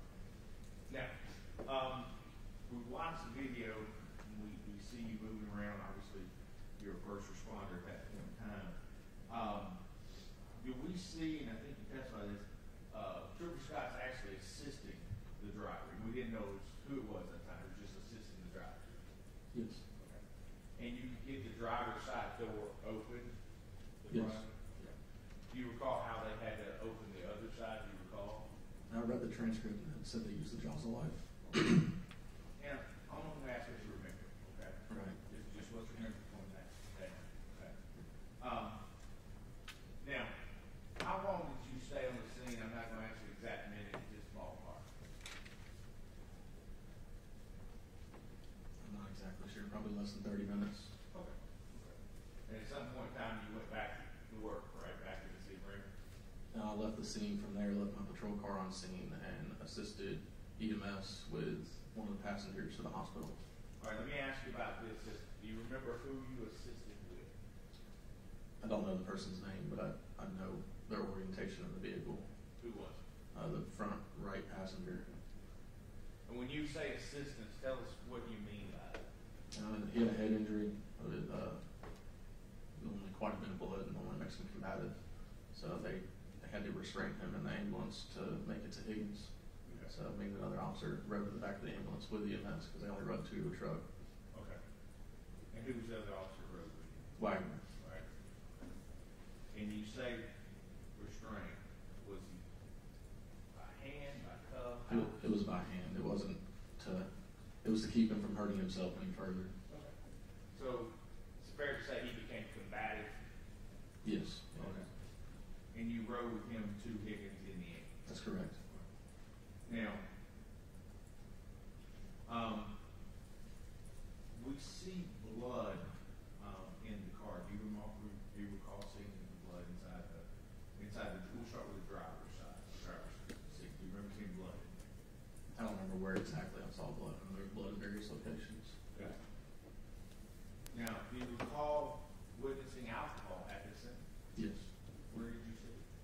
was some on the immediate area around the car and then some in the floorboard of the car. So there was some inside of the car. That's correct. Did you take any photographs, still frames, anything No, like that? it wasn't my investigation. I was just there as an assistant. Fair enough. And you were a first responder, just doing what first responders do. Correct. And in that same vein, Trooper Scott is seen getting the driver out of the car. Is that something that the first responder you would call? You need to get the driver out. A lot of it depends on the individual accident, but yeah, in that situation, it would have been. So you didn't find that unusual for an officer on duty to try to get the car out of it? What could have been smoking, we didn't know. No. And you've been on law enforcement how long? A year and a half or so. And after this, you went to work with, you mentioned mechanical. Yeah, I worked for a company called Division 5 in Winston. Okay. And then you went back to law enforcement for a while? I did. And then you're continuing education. Okay. Correct.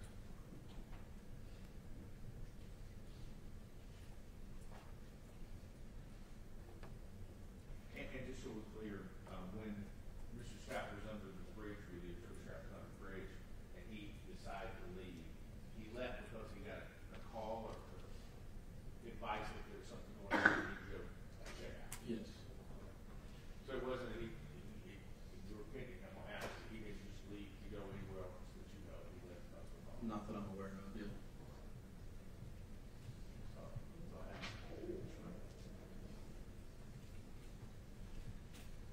May I redirect?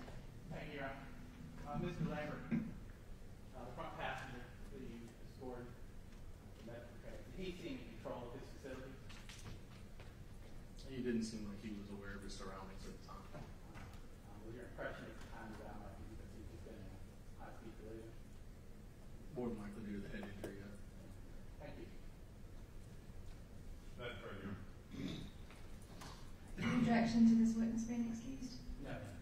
No, Your Honor. All right, and any objection if he remains in the courtroom? Okay. No, Your Honor. Thank you, Mr. Lambert. You may be excused, and you're welcome to stay if you would like. The state can call its next witness. State calls Corporal Joseph Alexander.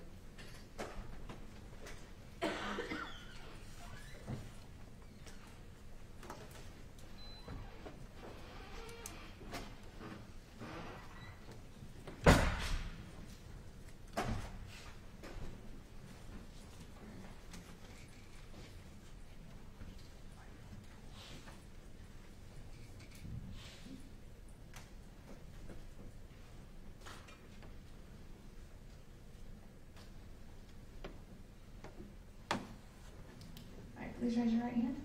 Do you swear or affirm the testimony you give is the truth and nothing but the truth, so help you God? All right, thank you. You can lower your hand and have a seat, and you can arrange the microphone so that it's comfortable while you're testifying, and then you may have one of those videos if you would like it. Good afternoon. Good afternoon. Can you please introduce yourself to the judge? I'm Corporal Joseph Alexander with the Dublin Police Department, formerly with the Buchanan Police Department. When did you work for Green? Jury cannot hear, so just pull the microphone a little bit. And you can bend it also. And the function? I was with Bremen from 2006 to 2017. And then you went to Temple? Correct. Okay. You've been there since 2017? Correct. And I apologize, your current rank is? Corporal? And back in 2015, what were you at Green? I was a sergeant.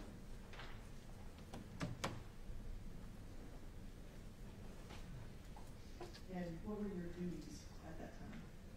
I was a shift supervisor, patrol the city, answer calls, traffic. And so you were responsible for the other officers on your shift? Correct. And that evening, who were the other officers? Officer Josh Lambert and Officer Philip Wagner.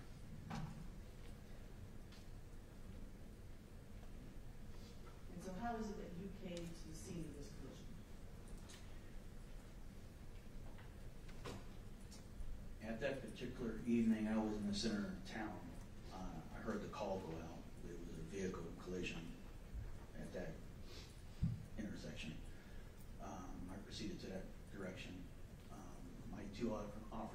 were on duty were already there prior to my arrival. But that's how I heard it. I basically heard it over the radio. Okay. And so to be clear though, this is outside the city limits. Correct. Just outside the city limits. All right. But in Carroll County. Correct. So how long did it take you to get there? Maybe 3 minutes. And were Wagner and Lambert already there? Correct. When you get to the scene, what do you see?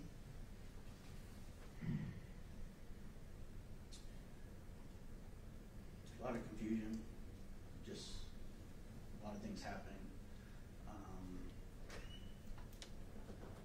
I can see one of my officers, Wagner, standing over a young female, Kylie Lindsay, at the intersection of 27 and Holly Springs Road. And he's trying to keep her calm, trying to keep her from moving. Just to be clear, where exactly is she? She's right there. There's a stop sign at Holly Springs Road before you get onto Highway 27. And she was right there at that intersection, right there at that stop sign. She's in the road. She's in the road, correct. And I then proceeded to, I want to say, I believe I proceeded to AJ Scott, asked him how he was doing, you know, basically, was he hurt, asked him what happened. He basically told me what happened. He said he went right when he should have went left. He was in shock. I asked him if he has his agency en route. He said, you know, he has people from his agency en route to the location. Then I proceeded to the car.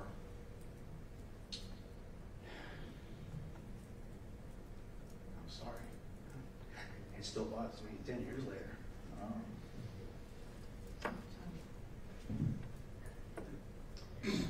There was a young girl in the back seat. At the time, we didn't know who she was.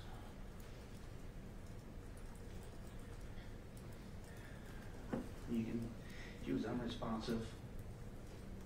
I tried talking to her.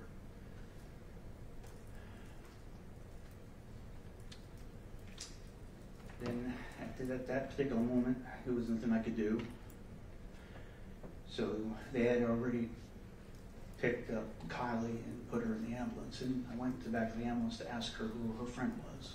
And she told me her name was Chinchilla was her name.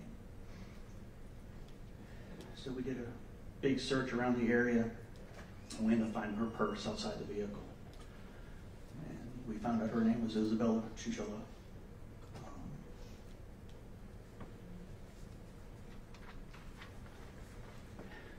That was pretty much it. Did you have contact with a young man? I think briefly. I think I told him to sit down because he was wandering. I think he was in shock. There was two gentlemen walking around the car. I think I told him to sit down. Asked him. I can't really remember him. It's been so long ago.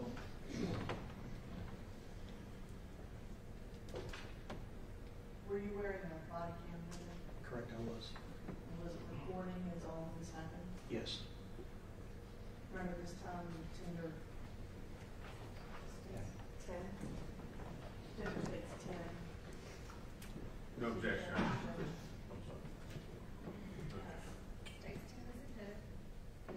Initially published. We'd also like to,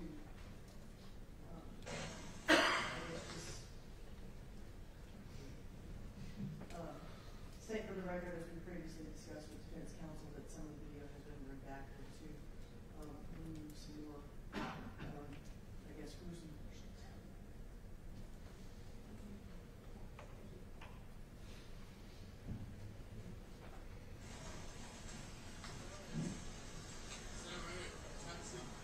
Is the trooper okay? Have a seat. Is the trooper okay? Okay.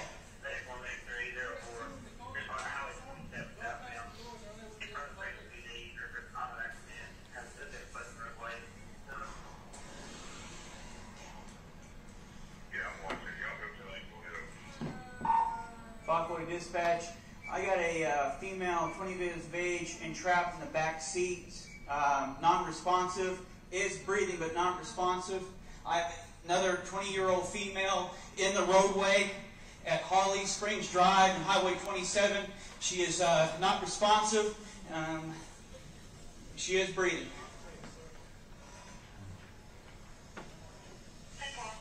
From your ear. Yeah. Can you tell me what happened? Where were you traveling from? Your buddy's house? Were you traveling south? You a nurse? Yes.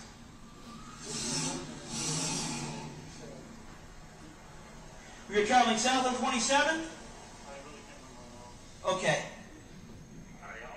We got help en route to you, okay? Hey, bud, I got a lady there that's unresponsive, is breathing. It sounds like she's gargling. She looks like she may be trapped in that back, in the back. If you have a flashlight, here you go. Just stay right there, ma'am. Don't get up. Ma'am.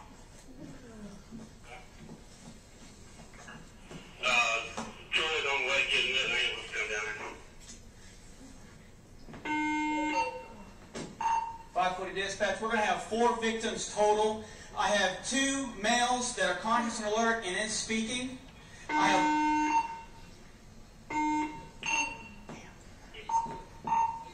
540 dispatch. We're going to have 4 people total. 2 males are talking. I got 1 outside the vehicle sitting down. The other one's still sitting in the passenger seat. Oh yeah. The female that's in the roadway was ejected from the vehicle.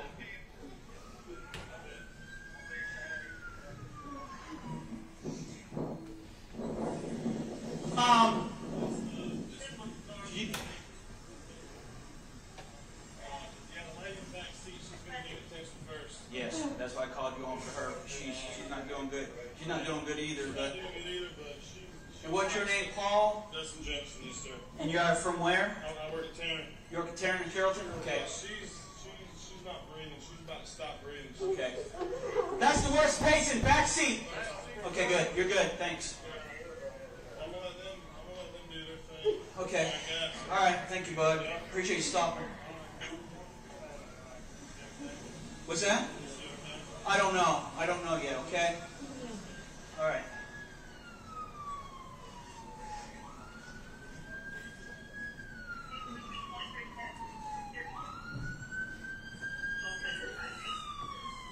What happened, brother? What happened, man? Get her out.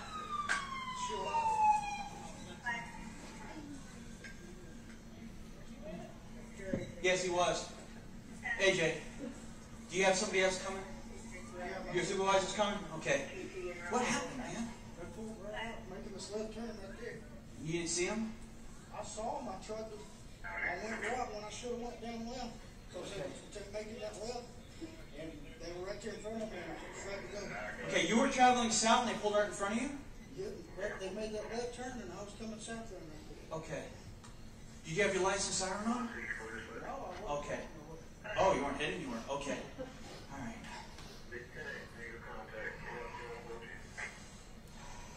But you're okay. All right, brother.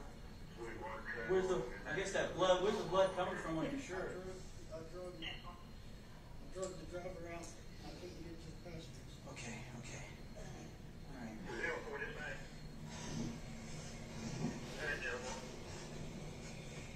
Okay, go ahead and notify the phone, got 148, also notify 02 and 1196.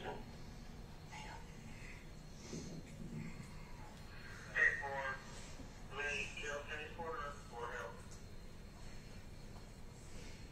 Okay, well, somebody can help you. Okay, well.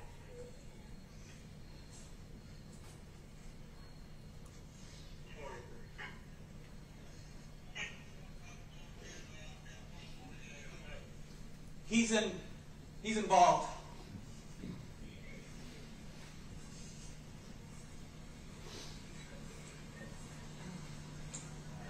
Yeah.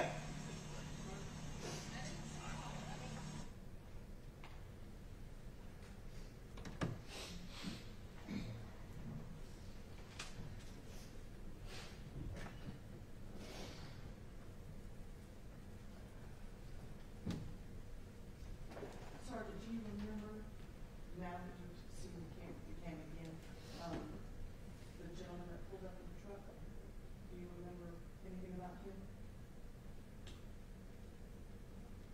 He pulled up, asked if we needed any help, asked him if he was a nurse. He said yes, and I said yes, I need help.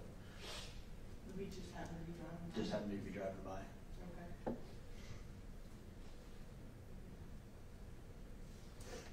And do you remember talking to some young men who pulled up on the scene later?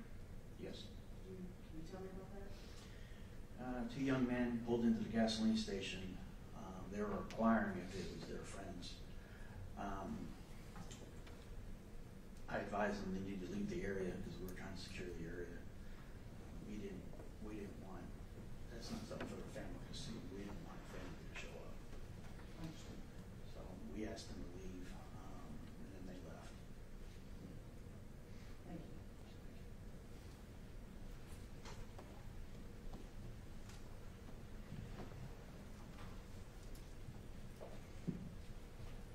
Good afternoon, Corporal Alexander. Good afternoon. I'm going to ask a few questions. Back in 2015, how long have you been in law enforcement?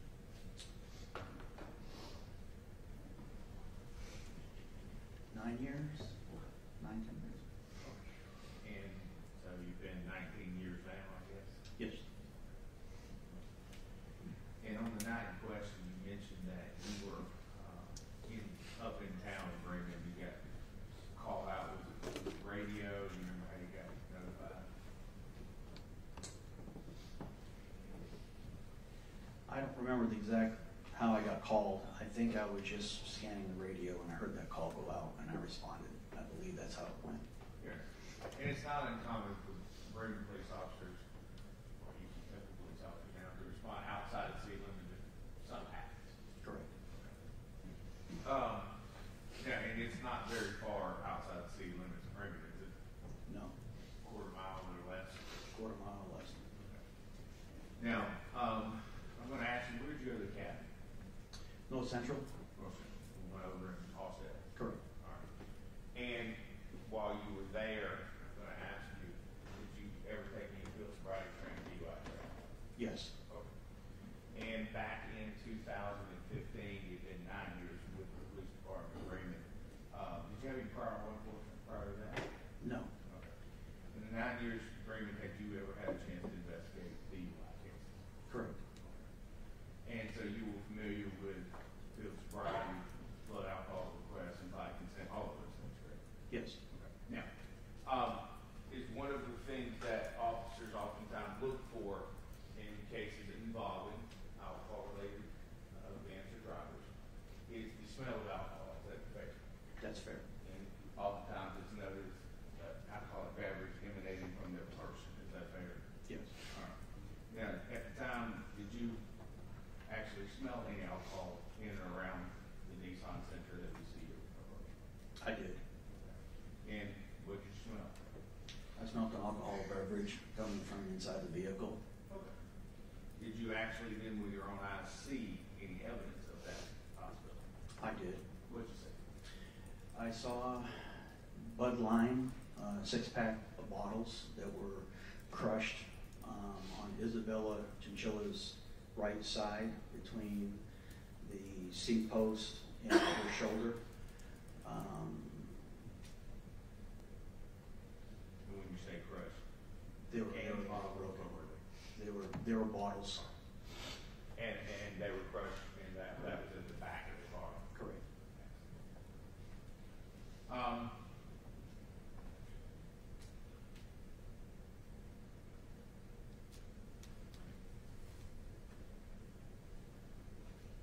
Your body camera, do you remember what kind it was back then that you saw after that? Was it a swipe tie? Not actual, it was a swipe tie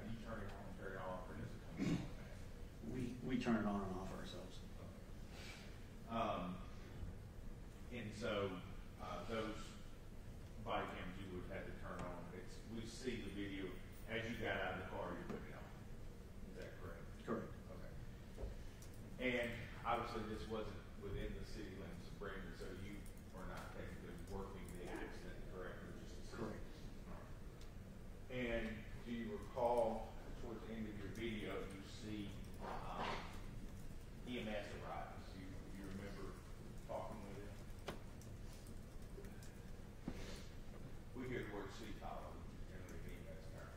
Do you remember discussing anything with him? I don't remember. Okay. I do remember going to the back of the ambulance. Sure. Which ambulance? It was an Ambicare ambulance, I believe. Who was it transporting? They were transporting Kylie, Lindsay. They were attending to her. I asked her a few questions, and she was responsive and answered the questions back to me. And then I left the ambulance. Okay. Do you recall what you asked? I asked her who her friend was in the back seat. And did she give me her name? Yes, she gave me her last name of Chinchilla. And then you testified earlier, I don't want to put words on it, that you found a wallet or purse or something. I found her purse. Okay, you put the two and two together with the name and the ID. Yes. Okay. And we see you're pretty close to Dylan Wall at one point in the video. Did you ever get face to face with him that you remember? And I know it's been this. I don't remember. When we hear conversations or statements being made, and I don't know if you made them or not, you're telling him to sit down. Was that you or you and somebody else, or do you remember? It was me and another officer, Officer Lambert. Okay. And then how long do you think you were there that night on the scene, if you can answer that?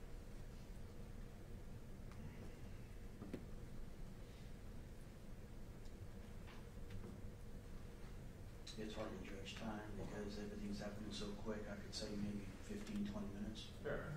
At the time, the city of Bremen, what shift were you on? C shift, B shift, back then? Do you remember what you were on? It's just night shift. Night shift, okay. How many officers were in the city of Bremen on night shift back then? 3. So all 3 of you guys were here? Correct. So at some point soon after this, you would have had to return to duty, right? Correct. And have to get back in the city and go back to patrol? Yes. Okay.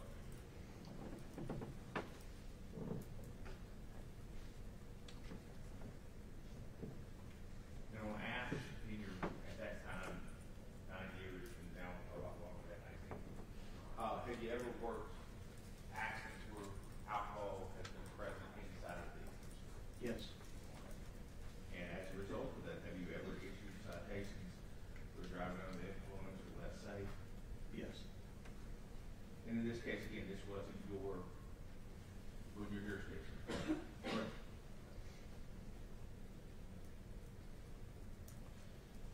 That's all I have. Thank you, sir. You redirect? Presence of alcohol in the vehicle is not a DUI mandate. That's correct. Thank you. There is one more thing.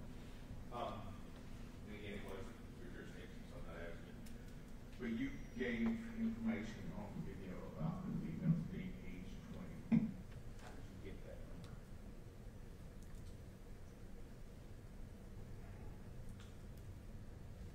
She looked a lot older than what she was. It was a shock to find what her actual age was.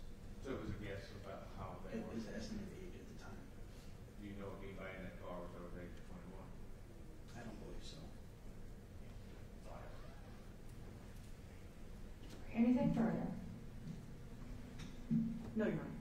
No, Your Honor. All right, any objection to Corporal Alexander being excused? None from the state. None from the defense, Your Honor. All right, Corporal Alexander, you are excused. You may stand in the meantime. Thank you. Have a good day.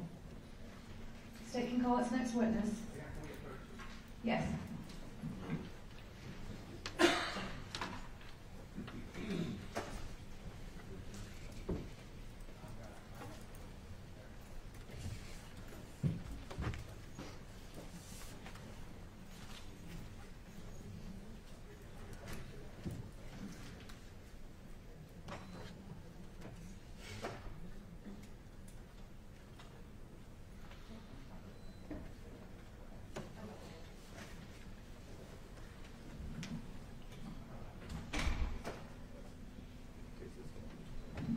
This is for the jury. Our next opportunity for a break will be in about an hour. Does anyone need a break now? Or it will be an hour before we can take a break. Excuse me? You need, okay. All right, then we'll go ahead and take, let's see, it's 3:18, so 3:30. That gives you about 10, 15 minutes. You're welcome.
You may be seated and the state can call its next witness. Thank you. We're going to call Philip Wagner.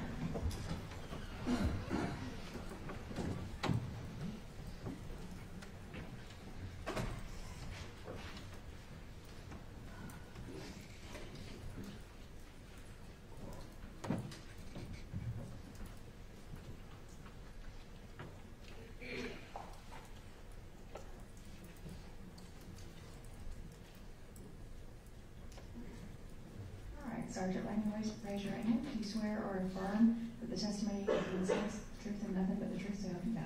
I do. All right, thank you. Be seated.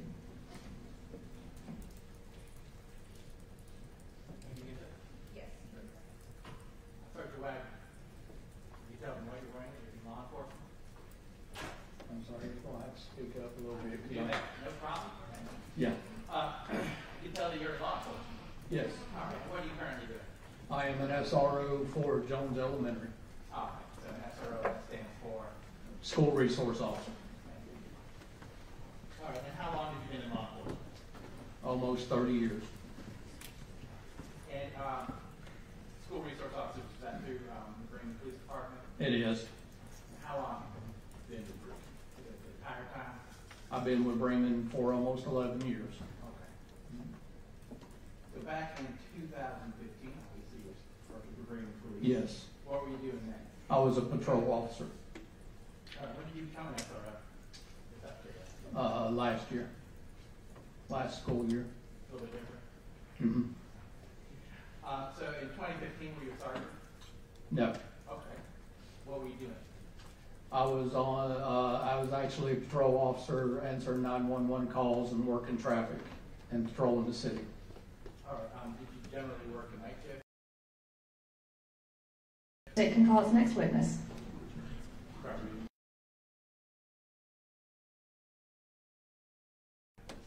Say 11 to 12. Yes. Where were you stationed, or where were you located? I was located underneath the I-20 bridge. Were you in uniform? I was. All right. Were you in a marked patrol vehicle? I was. Was it just you? Me and Officer Lambert. He was also the Buchanan Police Department? Yes. Were you in separate vehicles? Yes, separate. Was there anyone there with you? We sat there alone for a little bit, and then Trooper Scott pulled up. All right. Were you familiar with Trooper Scott? I'm sorry? Were you familiar with him? Yes. How'd you know him? Just by passing at that time. Was it unusual for the Buchanan Police Department to just hang out under the bridge? No, not unusual at all. And you said you were monitoring traffic? Yes. Do you remember what traffic was like that night? Probably about medium traffic. To you, what's medium traffic? The normal flow for I-20 at that time at night, being that we got a lot of restaurants and motels around here. Just medium traffic. Traffic. Okay. How was the weather? Do you recall? Yes. Okay. What was the weather like? I think it was a clear night. Now you said that Trooper Scott was with you? He, at one point, he was sitting under the bridge with us. All right. And did y'all talk or chat anything? He talked to Officer Lambert. Okay. And at some point, did he leave? Yes. Do you recall why he left? He responded to, I think, back up Carroll County. And what was the next time you saw him? When I responded, I never actually saw him, but when we responded to the accident. Right. Okay. You saw him at the scene of the accident? Yes. How long a period of time was it between when you saw him leave and you saw him at the scene of the accident? I'd say probably 30, 40 minutes, maybe an hour. And what caused you to respond to the scene? We heard Trooper Scott ask for, or come on there and say that he was involved in a 1050, which means accident. That was over your radio? It was not on our radio, it was on his portable radio. Okay. Where was his radio located? He had left his radio with Lambert to charge, Officer Lambert. Okay. And how far away was the scene of the accident? From where you were? Maybe quarter of a mile, maybe less. So it didn't take you long to get there? No.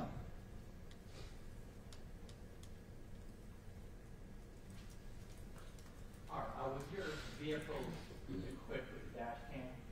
Yes. And that camera, where is it located under It was up, kind of mounted up here, just the camera part. Okay. And then the recording device is in the rear of the vehicle. Right, I guess that's just the view you see. That's through your windshield? Yes.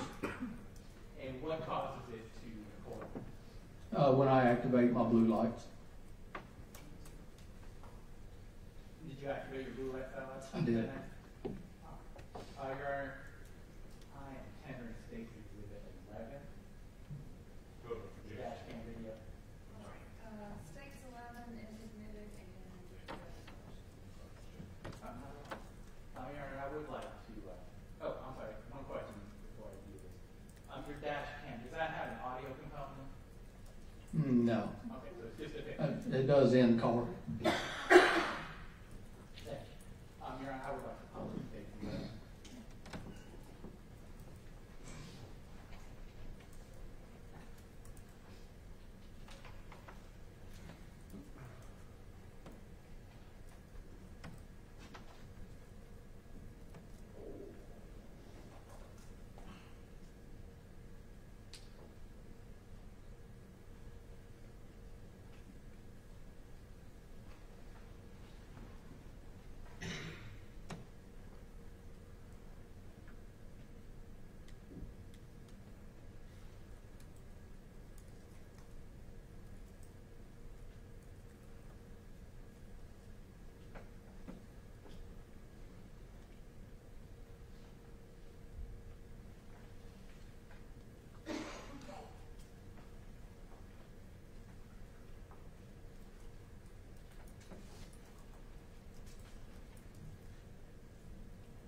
Yes. You watched the video? Yes. When you start off heading towards this thing, you went south down 27. Yes. Okay. Do you recall looking across the median what you saw out of here? When I left from under the bridge and drove up 27 and then made my left turn at the little turnaround right there, my headlights come across and I saw a bunch of debris in the roadway, and I did see a body laying in the road. Okay. I mean, we saw that briefly. Did we see that briefly in the video? Did we see the body briefly in the video? Briefly, yes. And you parked your vehicle. Yes. How did you park it in relation to that scene? I parked it kind of at an angle, and the street was here. And when you say street? Holly Springs. Thank you. I tried to just position my vehicle where I could block traffic and Okay. stuff. That makes sense. So was the rear of your vehicle sort of pointing towards the BP? Yes. When we see in the video, there's another patrol vehicle in front of you. And, Yeah, Officer Lambert pulled out in front of me. That was Officer Lambert. Yes.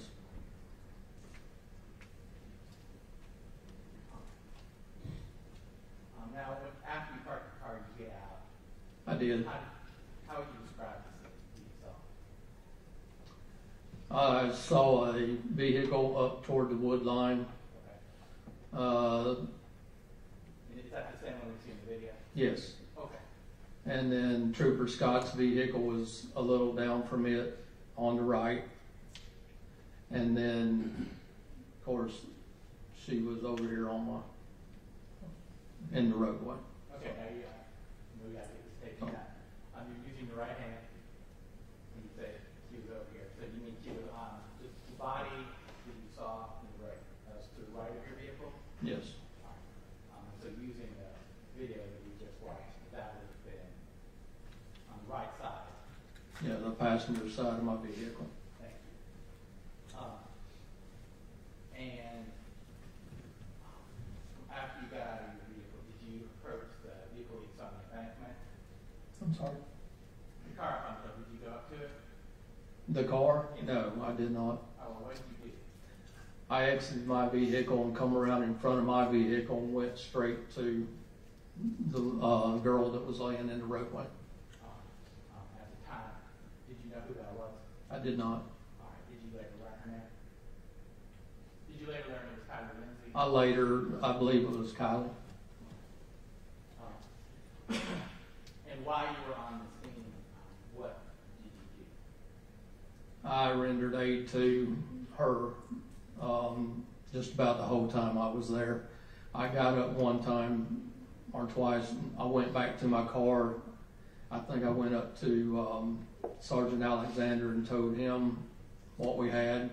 And then I went to the car and got my gloves and went back. Okay. And how long were you with Miss Lindsay at the scene? How long was I at the scene? With her? With her the whole time until medics arrived with her. All right. I mean, was she taken in from the scene? Was she taken away by EMT? Yes, I'm pretty sure.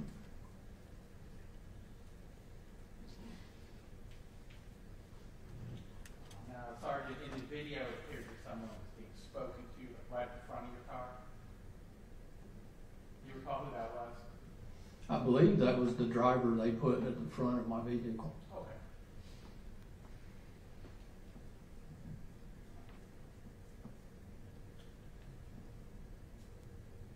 Years ago,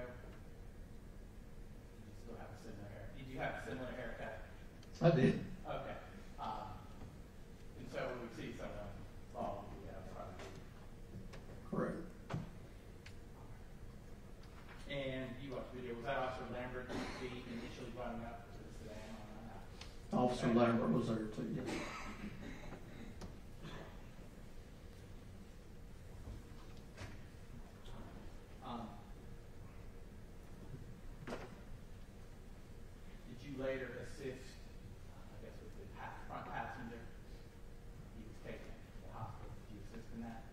Yes, in the back of the ambulance. Okay, were you in the ambulance or did you go in your vehicle? I got up in the back of the ambulance and assisted because he was being a little bit combative with them.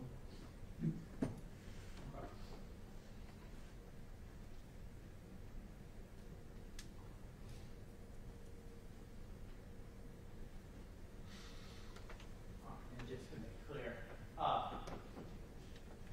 this would have happened right outside your jurisdiction? Right there.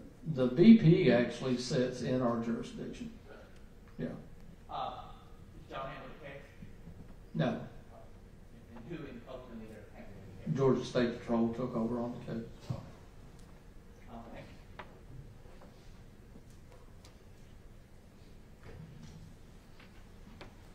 Wagner, good afternoon. Good afternoon. You mentioned that you're a school resource officer now at elementary school, is that right, at Jones Elementary? Yes. Is that a little bit easier beat than the patrol at night? Absolutely. Okay. Who will ask some questions about that evening? You were working just regular patrol, right? Running each bridge, watching traffic? Yes, that's correct. And that was a common thing for night shift to do and bring at the time, correct? Correct. Is it still a common thing? Yes. And in the city of Brigham at that time of night, there's going to be more traffic on 27 and 920 than anywhere else in the city. Is that fair? That's fair to say. All right. We watched the dash cam video, and I want to ask you a question. There was a young lady that was in the video that had a pink shirt, blonde hair, and blue gloves on. Do you know who she was? I do not know who she was. Have you come to know who she was? No, I have not. Okay. During your years of policing, the many years you've been in it, have you ever worked an accident where you had to call a life flight or helicopter? Yes. Did they call one here? Not that I'm aware of. I don't know. Okay, fair enough. And it's not one that's captured on the video we saw today that you remember? No. Okay. How long do you think you were there on that scene? 45 minutes or so longer. Okay. And how many officers at that time were on your shift in the city of Brigham? 3 of us. So you, Mr. Lambert, and Mr. Alexander? Absolutely. At some point in time, you guys had to go back to work in the city, though, back to patrol, right? Yes. All right. Did you ride in the ambulance? You mentioned you got in the ambulance. How long did you stay in the ambulance? If I remember correctly, when the ambulance started to transport, I got back in my patrol vehicle and followed them to the hospital. Okay. And just so the jury, not everybody's from here, when you say Higgins, where is Higgins located? Higgins is located on Alabama Avenue, almost in the center of town. Okay, of Brigham? Yes. Okay, so from the scene that we're talking about to the Higgins, estimate what, 3 miles, 4 miles? 3 miles. Okay. And so you think that you may have gotten back in the patrol car. Did you follow an ambulance? Do you remember that? Do you watch the body? We watched the dash camera and you assisting at the scene. Is it fair to say it was chaotic? There's a lot of people moving around, right? Yes. Okay. And not everybody's law enforcement, right? Correct. All right. I think we see on patches, we see West Georgia ambulance patch. They were there. Yes. Okay. We see turnout jackets with Carroll County Fire. They were there. Yes. Okay.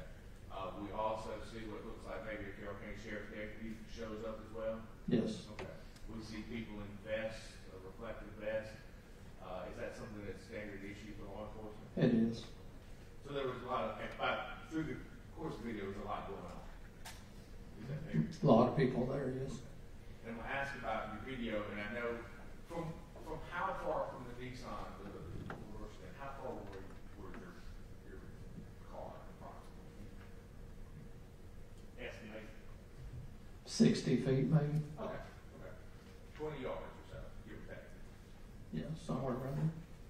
And we see in the early part of that video, you can feel free to watch again if you do. We see in that video that your dash camera is facing what would be the right side of that sedan. Is that fair? That's correct. And in that video, we see the moving. Is that Yes. fair? Yes. Okay. Can you tell, or have you looked to see, was that in a forward direction, backward direction? Do you know which way the wheel was spinning? I do not. Okay. Is it fair to say it was spinning at a rapid rate? Yes. Okay. And your knowledge of automobiles, you've worked in many crashes, and I'm assuming you drive a car outside of work, right? Yes. Okay. And you own a few cars, I would imagine. Yes. Okay.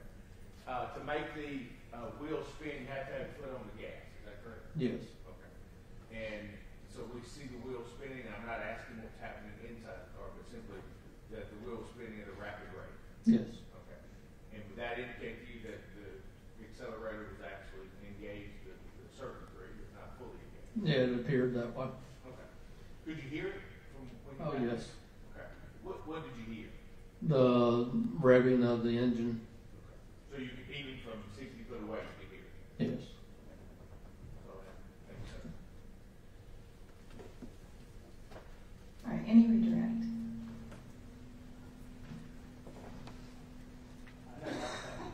All right, any objection to this witness being excused? Not from the state. Nothing to finish on. Thank you so much. You may be excused. You can stay in the courtroom if you would like now. Thank you. Okay, have a good day.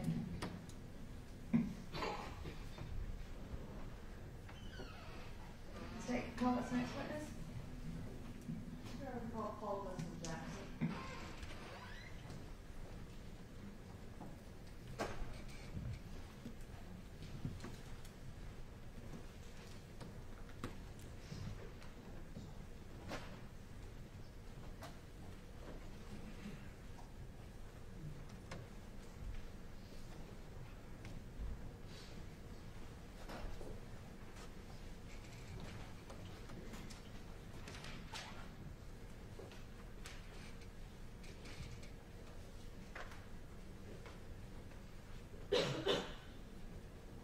All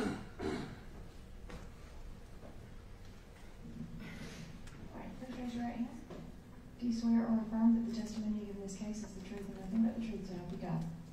All right, you can lower your hand and be seated. And the microphone is on. You may adjust it. It bends and moves. So just adjust it to make sure everyone can hear you, and you're welcome to hold the line if you would like. Good afternoon. Can you please introduce yourself to the jurors? Yeah, my name is Paul Dustin Jackson. I go by Dustin. And Mr. Jackson, where do you work? I'm currently at the Douglas County Fire Department. How long have you been there? A little over 6 years. In 2015, what were you doing? I was working at the hospital in Carrollton, Tanner Health Systems. What did you do for them? I was a phlebotomist, and I had just finished my CNA, so I was working as a nurse tech in the ER. All right, so phlebotomist is a good word. Tell us what that means. Drew blood, pretty much. I drew labs. That's about it. Okay. Did you have occasion back in 2015, September 26th, to be exact, to come from the scene of the... Yes, ma'am. All right, so where were you coming from? I was actually coming from work, from the hospital. And you were going home, I assume? Yes, ma'am. Okay. And so, what did you see? So when I was approaching the scene, all I seen were blue lights. Didn't think much of it until I seen a person lying in the middle of the road. I figured I might stop since there wasn't any medical personnel on the scene at that time, and maybe help out in any way that I could. And did you do that? I did. I got out. An officer approached me. I told him, that I was a nursing student at the time. If there was any way I could help, let me know. He then gave me a flashlight. Of course, it was dark out. So he walked me up to the car that was in the accident. And as I approached it, the first thing I seen was a young lady in the back seat. Now, where is this car located? So, coming northbound, it was off of the right.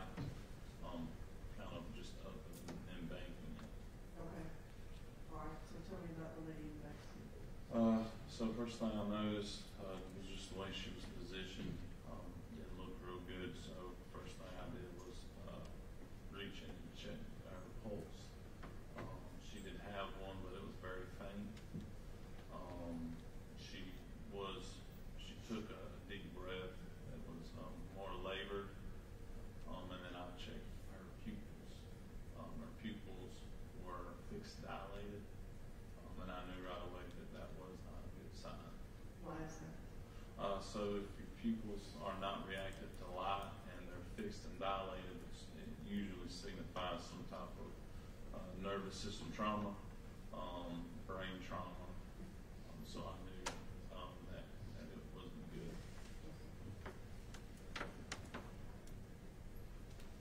Was there anybody else in the vehicle when you were? Yeah, so once, I believe I told the officer, that young lady in the back seat, it looked bad. I then moved to the front passenger seat where there was a young man in it, a little hysterical. I tried to calm him down, told him, that help was coming, but he was a little hysterical, so I knew he was, breathing, and alive, so there wasn't much else, I could do for that guy at that time. When you say hysterical, what do you mean? So it was, a little emotional, kind of screaming, rocking back and forth, looked like he was in shock. But again, there was nothing that I could do for any of that. Okay. And did you see anybody else on the scene? Yeah. So once I left the front passenger, the officer walked me to.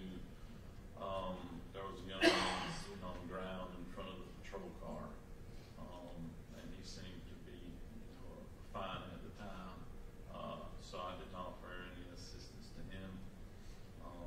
And then just past him, laying in the road, was a person that I saw when I first pulled on the scene. It was a young female laying in the middle of the road. There was an officer knelt down beside her, and she was talking. So I knew at that time there was nothing that I could do for her. She was breathing. Obviously, she had a pulse. And it was right after that is when the ambulance pulled up. I gave a report to the ambulance crew member, told her the young lady in the back seat was probably past help. There was two people that were alive and doing okay, but the young lady in the road was probably the worst off of the four that needed to be treated first. Okay, so you ran down from the worst to best as far as who needed help first? Yes, ma'am. Who needed help right then and there. Okay. And so when you say the young man sitting in front of the patrol car seemed fine, did you actually speak to him? No, I did not. He was looking around, so I knew right away that he was breathing. Conscious. And he was conscious, yes.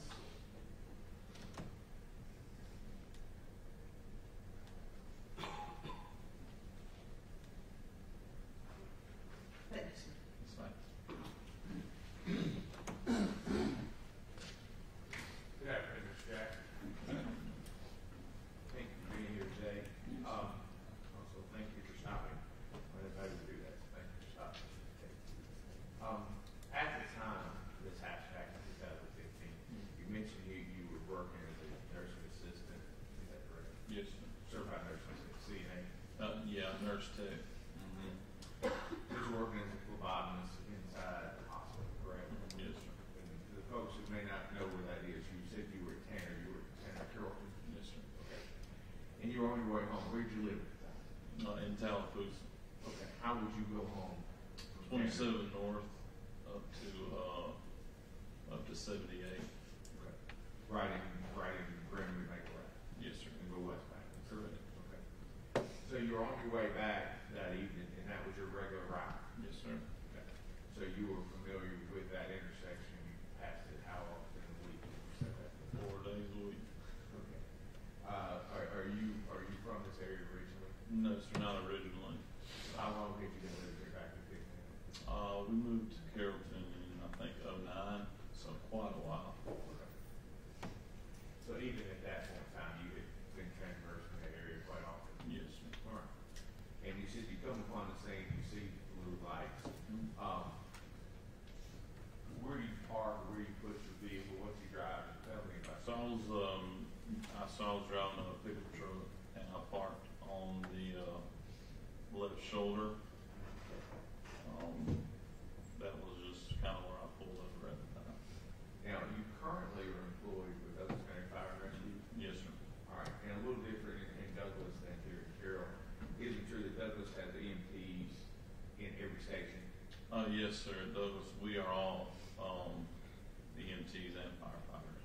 so EMT is, an ambulance response is under the same umbrella as fire, correct? Correct. Yeah. So you guys would come out of the same house? Yeah, 9 times out of 10, a fire engine is dispatched with an ambulance. Okay. Which house do we work now? Which station? I'm at Station 5 on Chapel Hill. Okay.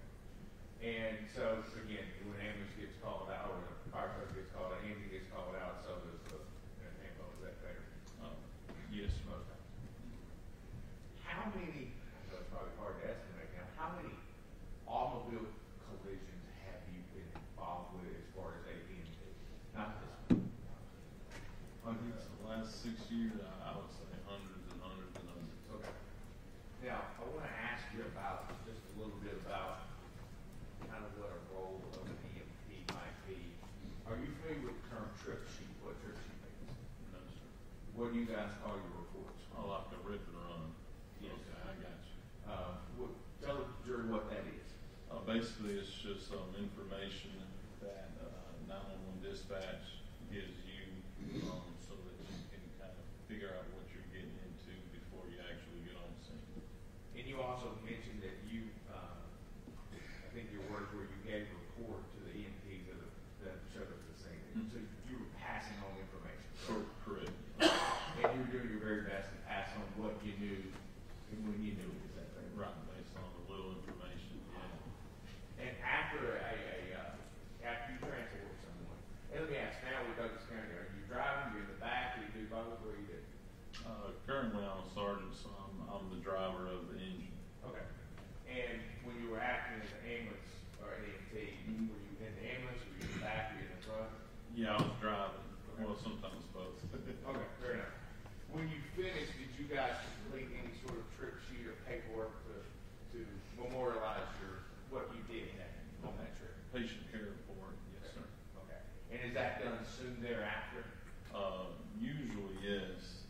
Depending on how busy county is at that time, you could catch a call right away. Okay. So it's easy to get backed up in your reports. Is there a laptop or a desktop there at the station for you guys to use? Yes, sir. And it's important to do those as soon as you can so that you remember as much as you can. And yeah, that would be important. I try to. That way, one, I don't get behind. But yes, also, you try to type your narrative as quick as you can so that everything's fresh. And it's important for you to do that so if you ever have to go back and look at it, it's as fresh as it possibly could be. That's right, as detailed as you can write. And you mentioned about deciding what treatment or who was worse. Is that what you refer to as triage? Yes, sir. Okay. And you decided who needed most help and who didn't, and where they EMTs, and you pass that along to the EMTs. That's right. Y'all call it pass off ever? Is that a term? Yeah, the report. Give a report, a passing report. And that's important to help the next person line be up to date, up to speed. That's right. After we've seen a video with you in it, how long do you think you were there at the scene? I would say maybe 5 to 8 minutes. It didn't feel very long. But when you're in the moment, it could have been a lot longer. I'm not sure. Fair. And then you got in the truck and drove home? That's right. Okay. Did you ever come back to the scene for any reason? You reason to come back that night? Oh, no. You had to pass through there, I guess, the next day. I did. I passed there the next morning, and I believe the vehicle was still out there. And what, if you remember, what was your shift after in the hospital? I worked 10 to 11. 10 in the morning, 11 at night? That's right. And so you would have been in this area after your 11 o'clock shift in the hospital in Carroll? That's right. And for folks who may not know, the hospital is very, very close to Highway 27 in Carroll, the town hospital, is it not? Right. Yeah. Maybe a half a block away? Yeah, about a block away. Thank you. That's all I asked. All right. Anything further? No, All right, thank you. Any objection from either party for Mr. Jackson to be excused? no. No, you're on. All right, Mr. Jackson, you have the excuse. You're welcome to stay for the rest of the night. Thank you. Have a good day. parties approach.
We are at a stopping point today.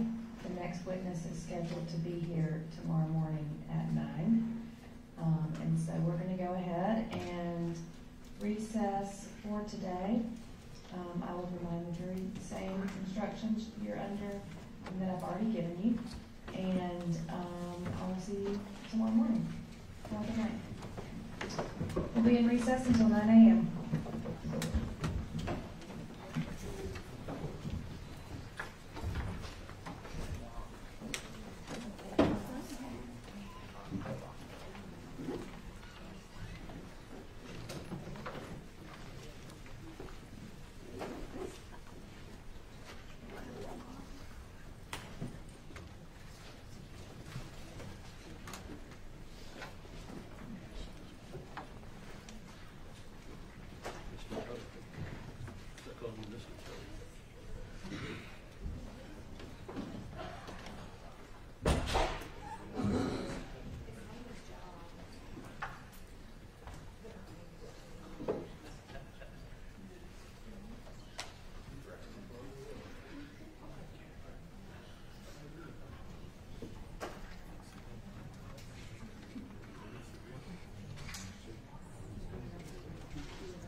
So this is now the West Georgia? This is the Western Not Judicial the, District. a little off the tongue of the letter then. How do you say it? Coweta? Coweta, yeah. Well, depending on where you're from. Yeah, Coweta seems easier to me.